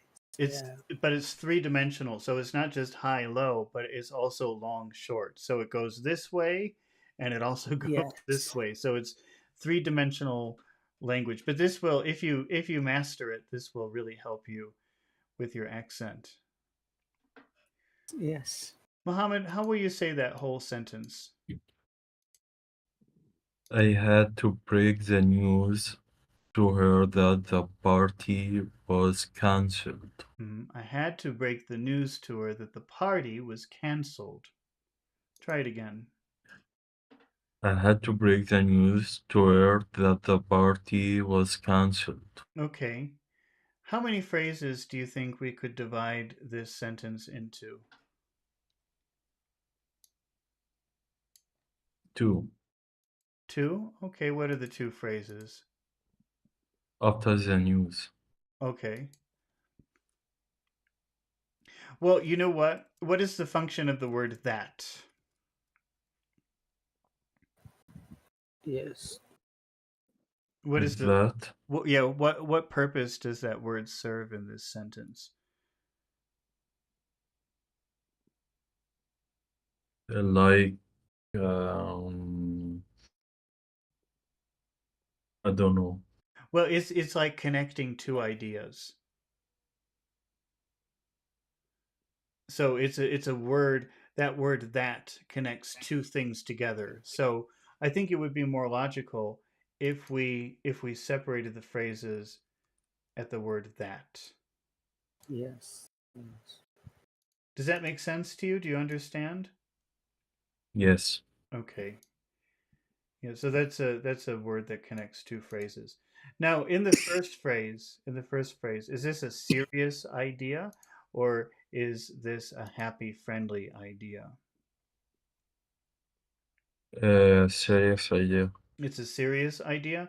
Which word do you think is the most important word in that phrase? News. News? Okay. So because it's serious, how should we say it? Should we say it news or should we say news? News. Okay. Is that blue or red? Blue. Okay. How should we start the sentence? Should we start it low? I had to. Or Uh, should we start it high? I had to. High. High. Okay. So we've got to go from I had to news tour. So I had to break the news tour. I had to break we're going to start high and go down low. I had to break the I had to break the news tour. I had to break the news to her. Okay. Can you say that, Pachu? I had to break the news to her. I had to break the news to her. Okay. Now, Pachu, the second phrase, that the party was canceled. Is this a serious sounding phrase or is this a friendly sounding phrase to you? How do you want to sound when you say this? Yes, this serious. Okay. So, how should we say that final word? So is a falling tone cancelled. Okay. But it sounds like to me you're moving up and down when you say canceled. So, try to keep it low. Canceled. Cancelled. You hear the difference? Cancel. Yes. Okay. Cancelled. Cancelled. Cancelled. But how should we start the phrase? Should we start it high or low? Is a high. Okay. All right. Whoops.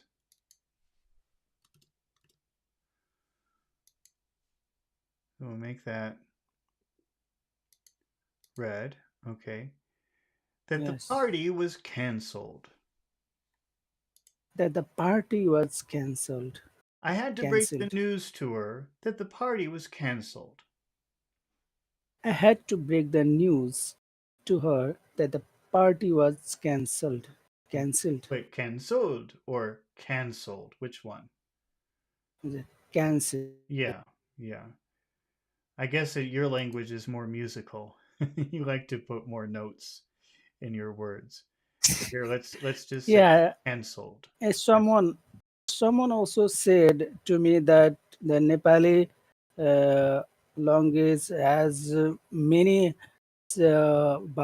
sounds like English. So there is less accent in my language. So do you think I have more accent or my mother tongue influence in English? Well, if I didn't know that you were Nepali, I would think that you were Indian because your accent to me sounds just like an Indian accent. I can't tell the Yeah. difference between Yes. like a Hindi accent and a Nepali accent. So I imagine Yes. those Yes. languages must be very, very similar. They have the Okay. same language. Is it the same language, Pachu? Is it exactly the same? Hindi and Nepali? Yes. Oh, it is? Well, then there you Yes. go. Yes. Same. So Same. that's the reason. So yeah, it sounds very typically Indian, but I think it's different. That it's much different from the way that you would say it in English. Yes. Okay, can you say the sentence one more time? I had to break the news to her that the party was canceled. I had to break the news to her that the party was cancelled. Cancelled. Muhammad, Muhammad, can you say the whole phrase, the whole sentence? I had I had to break the news to her that the party was cancelled. I had to break the news to her that the party was canceled. I had to break the news to her that the party was cancelled. Okay, now what do you think sounds better, zetsa or detta? that the Try again. I had to break the news to her that the party was cancelled. I had to break the news. I had to break the news to her that the party was cancelled. What do you think sounds better, Barty or party? Party, Oh, yeah, so I have to hear that air coming out of your mouth. Party, party. party, That the party. that the party. That's good. That's pretty clear. I had to break the news to her that the party was cancelled. I had to break the news to her that the party was cancelled. Mohammed, can you make a what kind of news you break to her question? That might be a hard question to ask. Can you try? What kind of news you break to her?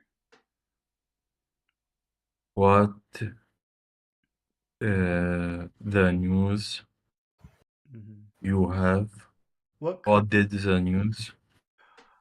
Let's see. Let's What start. did Go ahead. Go ahead. Yeah. what kind of news you have to break to her? Let's start like this. Let's start with a sentence. You broke the news to her. Can you repeat that? You broke the news to her. You broke the news to her. The news or the news? The news. The news. Okay. Can you make a yes no question? How would you ask a yes no question with you broke the news to her? Did you break the news to her? The news or the news? The news. Say again. Did you break did you break the news to her? The news or the Uh, news? did you did you break the news to her? Oh, that was good. Okay. Did you break the news to her? See, now you have your question form. Did you break the news to her? Now you can say, what kind of news What kind of news did. did you did you break to her? That's right. Say it again. What kind of news did you break to her? Perfect. Now, what do you think is the most important word in that question? What Okay, so how should you say it if it's so important? what kind What kind? What kinda? what What what kinda? What kinda? what kind of news you break to her? Oh, you have to use the question form. What what kind of news did you break to her? Perfect. And you can, instead of saying to her, you can say tour, tour, tour. Sure. What kind of news did you break to her? What kind of news did you break to her? Mm-hmm. Pachu, can you say that question?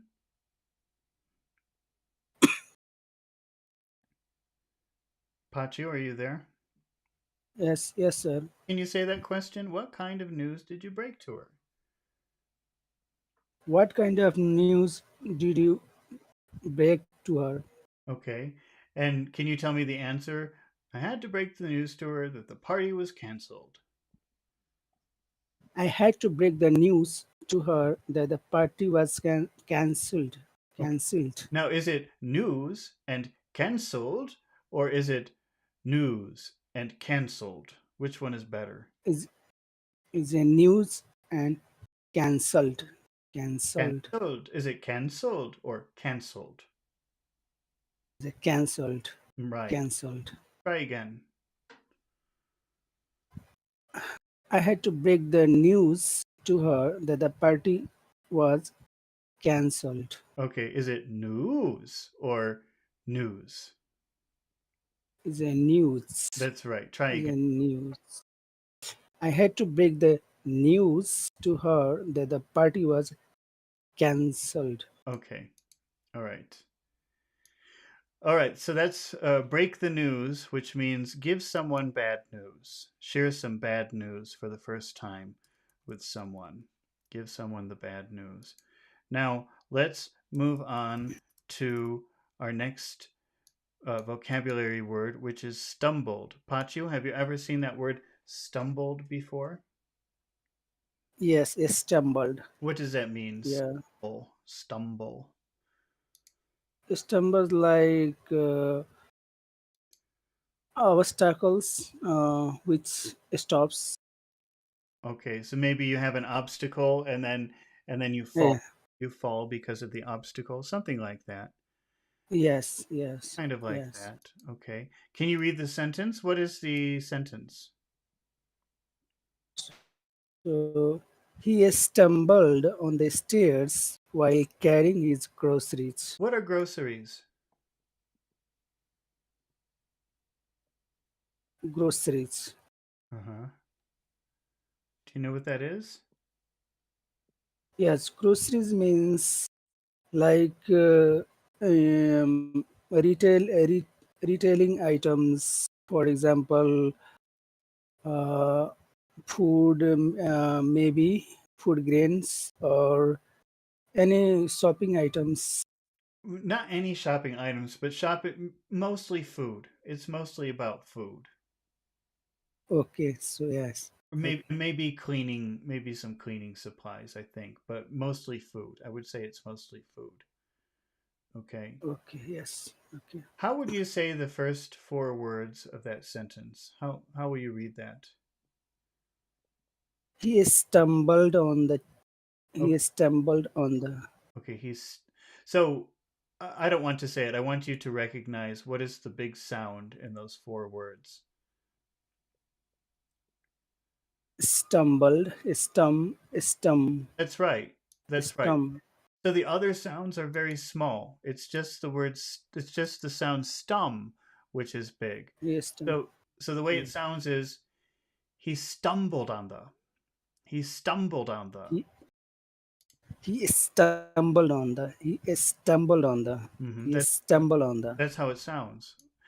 Mohammed, can you read the first for the the first four words in that phrase? He stumbled he he stumbled on the Okay. So you're giving a lot of equal time to some of these words, but they should be small. That last part is buldanda, buldanda, buldanda. Can you say buldanda? golden the Okay. So we have stumbled on the. he, s- he stumbled on the Okay, that's right. He stumbled on the. he stumbled on the There's only one big sound in there, and it's stum. The rest are very small. He stumbled on the. he stumbled on the Okay. Mohammed, what is the next word in that phrase? stairs. Okay. Is that a big? Do you think that vowel sound is big or small? Big It is big. Stairs. How many sounds in there? Stairs. two. Two. What are the two sounds? Yeah. Eh, Stairs. stairs. So we have he stumbled on the stairs. He stumbled on the stairs. Uh-huh.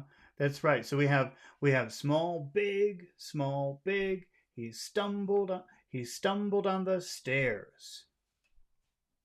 He stumbled on the stairs. Okay. Pachu, can you say that phrase? How will you say that phrase?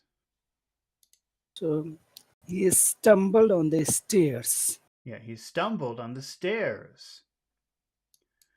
He stumbled on the stairs Pachu, can you say the next three words? What are the next three words? while carrying his while carrying his How do you think Oh, first of all, let's start with the word carrying. Okay, how many syllables are in that word?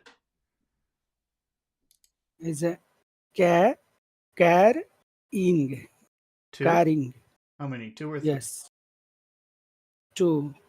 Well, yeah, you're pronouncing it like there's two, but there really are three syllables. You're missing one syllable. And it's because of this problem that we always talk about. And if you could master this will help you so much in your pronunciation. It's a big problem for everybody. We have care, Yes, we have care, that's one syllable. And then we have re, that's another syllable. And then we have ing, that's another syllable. The middle Oh, I got it. Yeah. syllable re, what is the sound? What is the final sound of that syllable? Re. The E. E, okay. And what is the first sound of ing, the last syllable? Uh, E. Okay. What do you have to do when you have one syllable that finishes with a vowel sound and another syllable that starts with a vowel sound? What do you have to do to to be sure that the word is pronounced very clearly? So we put an extra sound like E so that it will divide in two parts. Yeah. So you have to repeat the E and re to separate the two sounds so we can clearly hear two syllables. Carrying. Carrying. Carrying. Carrying. Carrying. Carrying. Okay, that's pretty good. Mohammed, can you say that? How would you pronounce that word? Carrying. Carrying. You've got to put a little E in the middle there. Carrying. Carry, Go ahead. carrying. That's good. That's really good. How will you add the word his to the word carrying? Carrying is. That's right. It just becomes a little sound at the end of the word. Carrying is. Carrying is. Carrying is. Now that I'm just going to get rid of this extra E here because I think you both know it now. Okay. So we have three words. We have while carrying is. Pachu, is that word while, is that a big vowel sound or a little vowel sound? So while. Mm-hmm. Yes, its initial is long. It is long. While. It is long. How Yeah. about carrying? Which syllable in carrying has all of the sound to it? Carrying. Carry.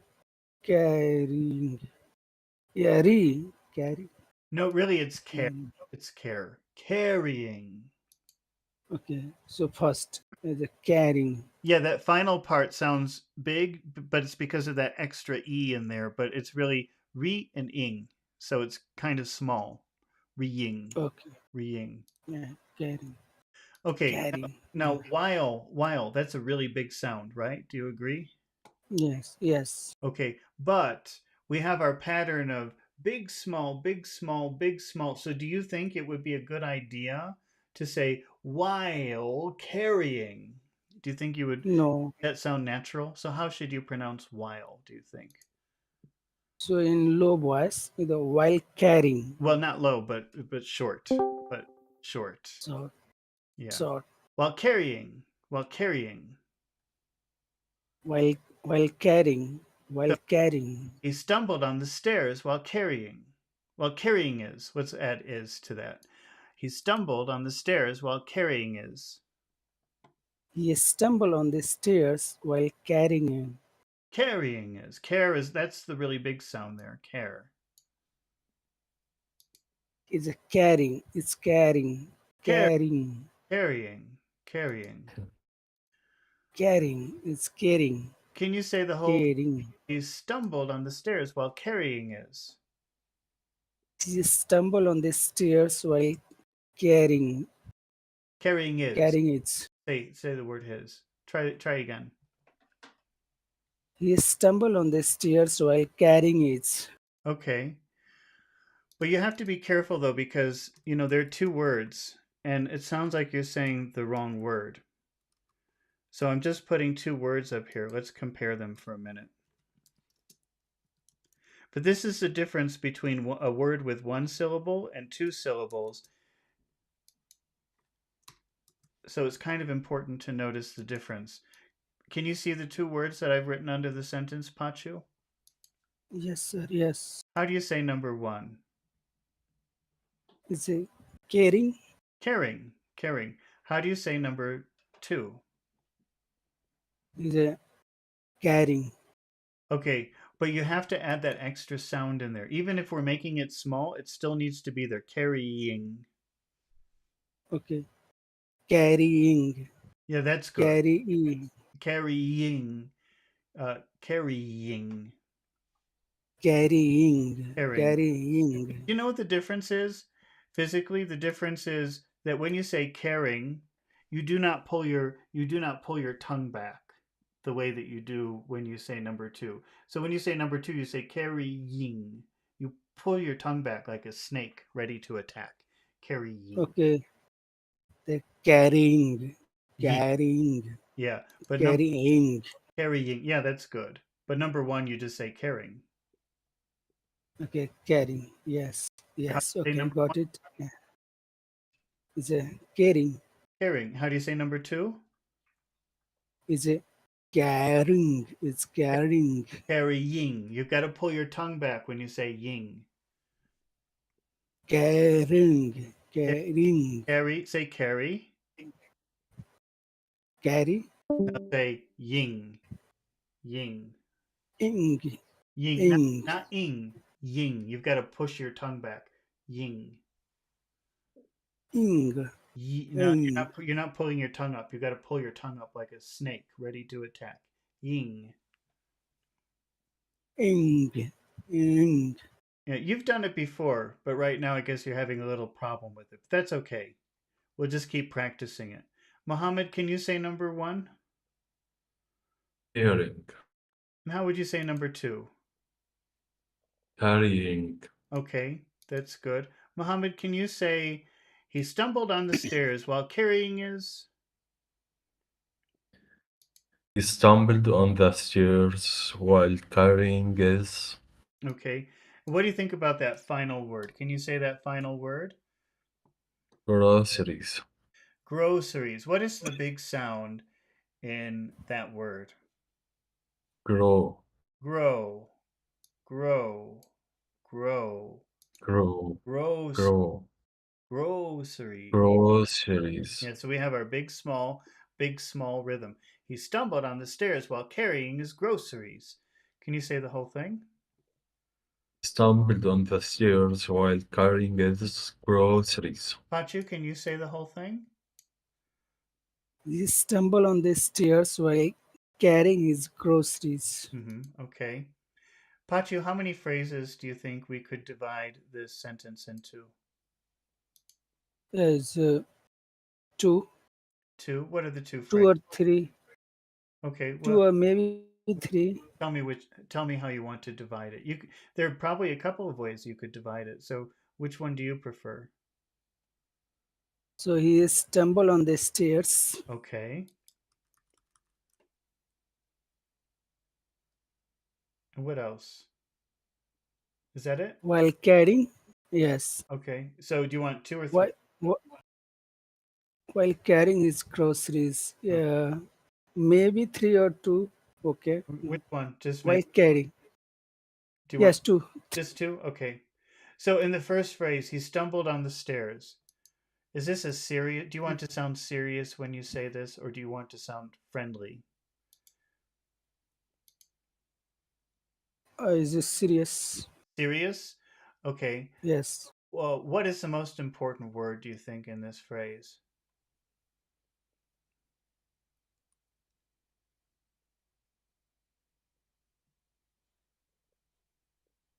Hello.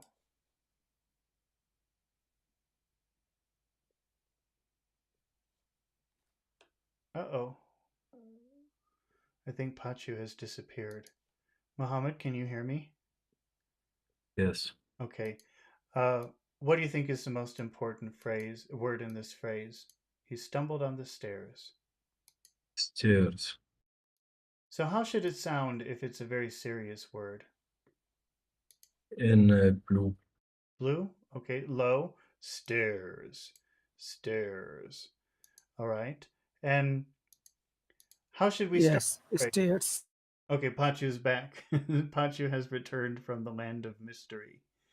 Uh, how should Pachu? How should this first phrase start? Should it start high or low? No, he's gone again. What do you think, Mom? High. High or low? High. High. High. Okay. So, how will you read this phrase? He stumbled on the stairs while carrying his groceries. Pachu's returned again. Okay.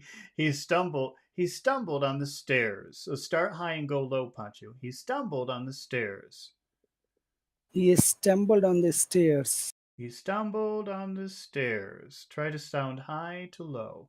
Stumbled, stairs. Stumbled, stairs. He stumbled on the stairs. Stumbled stairs. He stumbled on the stairs.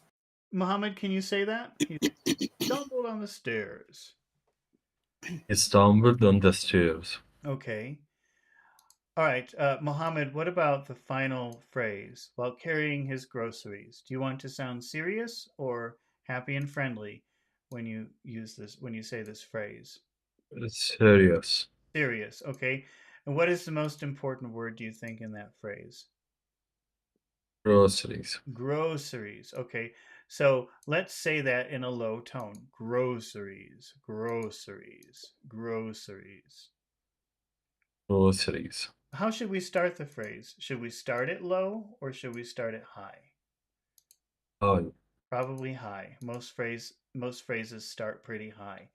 So while carrying, while carrying, while carrying, While carrying. while carrying, Carrying. while carrying his groceries. While carrying his groceries. He's he stumbled on the stairs while carrying his groceries. He stumbled he stumbled on the stairs while carrying his groceries. How many sounds in the word stairs? Stairs. Stairs. Mm-hmm. He stumbled on the stairs while carrying his groceries. Okay. Pachu, can you say that phrase? He stumbled on the stairs while carrying his groceries. Okay. Pachu, can you make a where he stumble question? So where did he stumble Okay. while while while carrying his groceries? Okay. Now let's just say where did he stumble to keep it simple. Uh, what is the most important word in that question, do you think? Where Where? Where? How so if it's an where word, how should you say it? where he where he Okay, but where did he stumble? so did he, that's not so important. And so how it sounds is Yeah, where did he? Where did he? where he did it. Where he did it. Say where did he? Where did he? Now make where more important. Where did he? Where he did. Mm, okay, now make did he very small. Where did he? Where did he? Where did he? Where did he stumble? Where did he stumble? Muhammad, can you say that? Where did he? Where did he stumble? Where did he stumble? Mhm. Where did he stumble? And what is the answer, Muhammad? He, he stumbled on the stairs. While carrying his groceries. Or he stumbled on the stairs while carrying his groceries. Carrying? Carrying his Yeah, groceries. carrying. Yeah, you have to make that one that Y sound in the middle. Okay. All right, this is our final one for tonight. And we have Yes. something dawns on someone. And what that means is you realize something. Muhammad, what does the word dawn mean? What does that word dawn mean? Do you remember? The time when the sun appears. Okay, the time or the time? The time. The time. The time when the sun appears. What do you call it when the sun goes down? What is that word? Dusk. Dusk. So dusk is when the sun goes down. That's the sunset. And what is the sunrise when the sun comes up? What is that word? Sunrise. Mm-hmm. Down. Dawn, not down, not down, but dawn. Dawn. Well, let's just take a look at this for a minute, just to make sure we're okay with that. Mohammed, can you see the two words that I have written underneath our sentence? Down. Okay. And number two? Dawn. Dawn. Okay. Pachu, can you say number one? Is it down? And number two? Is it down? Okay. All right. Pachu, can you say the first four words of this sentence? Yes. While looking at the map, it dawned on him that they were lost. Okay. Can you just read the first four words? While looking at the map, Okay. Just the first four words. while looking at the Okay. Uh, what do you think about the vowel sounds in that phrase? Are they big or small? Do you hear just one big word, or are there many big words, many long vowel sounds? map is a We're not. two. Yeah, but we're not talking about map. We're just talking about the first four words. Okay, so one Okay, what is the long sound in that phrase? is a looking. Okay, so the phrase sounds like this: while looking at the, while looking at the. While, while looking at the while Mhm. looking at Looking the at the. So the other sounds are very small, right? While looking at, yes. and While looking at the yeah, it's just the word look that's very big. So we'll make that big here. We'll yes. say while looking at the, while looking at. While looking at while looking at the Mohammed, looking at the can you say that phrase while looking at the? While looking at the Okay. What do you think about that final word? Can you say that final word, Mohammed? The final word, map. Map. map. Map. Map. Is that a long vowel sound or is that a small vowel sound? Long. It's long. It's long. So we have our long, short, long rhythm that we want. Okay. While looking at the map. While looking at the map. Pachu, can you say all of the words in that phrase together? while looking at the map, Okay. Now in the next phrase, Pachu, can you read the next four words together? it it dawned on him. Okay. It How do you think dawned on him Yeah, how do you think the word on and him sound in the middle of a phrase? as a small On him, on him, on him, on him, on on, him, on him. on him. So, are there any big sounds in that phrase? Say the phrase again and think about if there are any big, long vowel sounds in there. Yeah. It dawned on him. It It dawned. dawned on him. It dawned on him. It dawned on him. It dawned on him. It dawned on him. So again, we have our big, small pattern, our big, small rhythm. Mohammed, can you say all of those words together? While looking at the map, it dawned on him. While looking at the map, it dawned on him Okay. What are the final words of that phrase? that they were lost. Okay. That they were lost. That they were lost.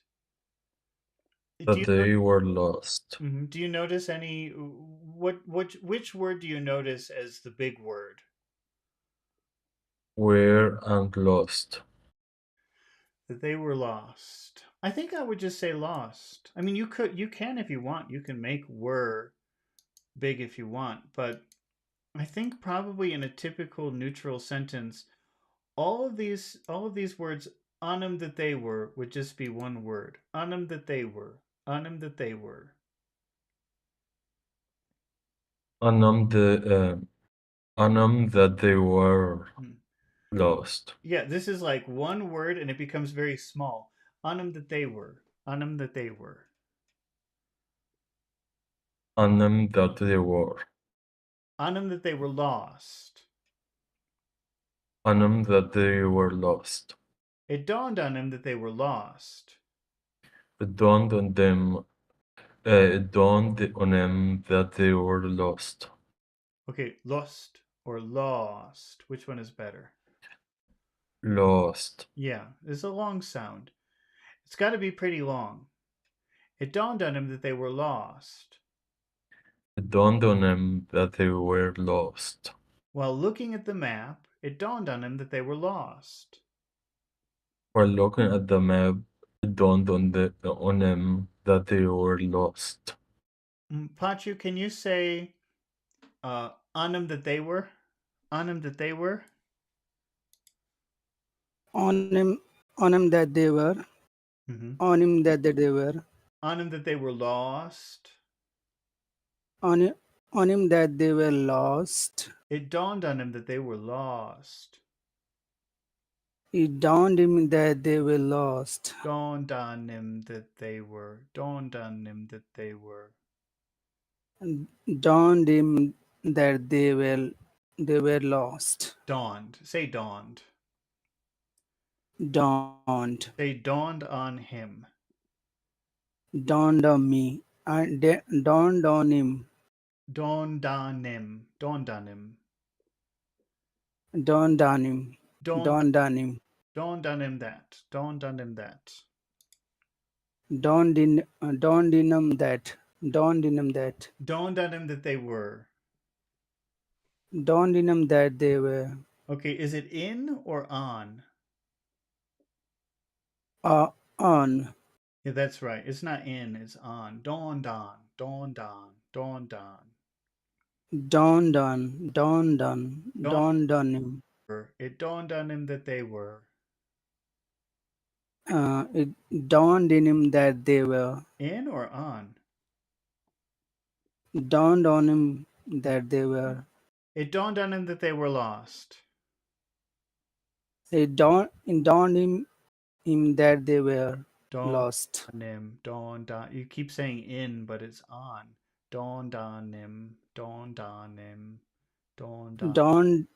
Dawned on him. Dawned on him. Yeah, that's right. Okay. It dawned on Okay. him. Lost.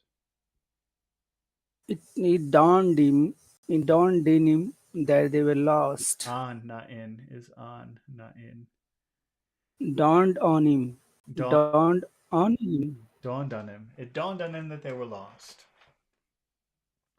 It dawned on him that they were lost. Okay. Dawned. While looking at the map, it dawned on him that they were lost. While looking at the map, it dawned him that they were lost. Dawned in or dawned on him? Dawned in him or dawned on him?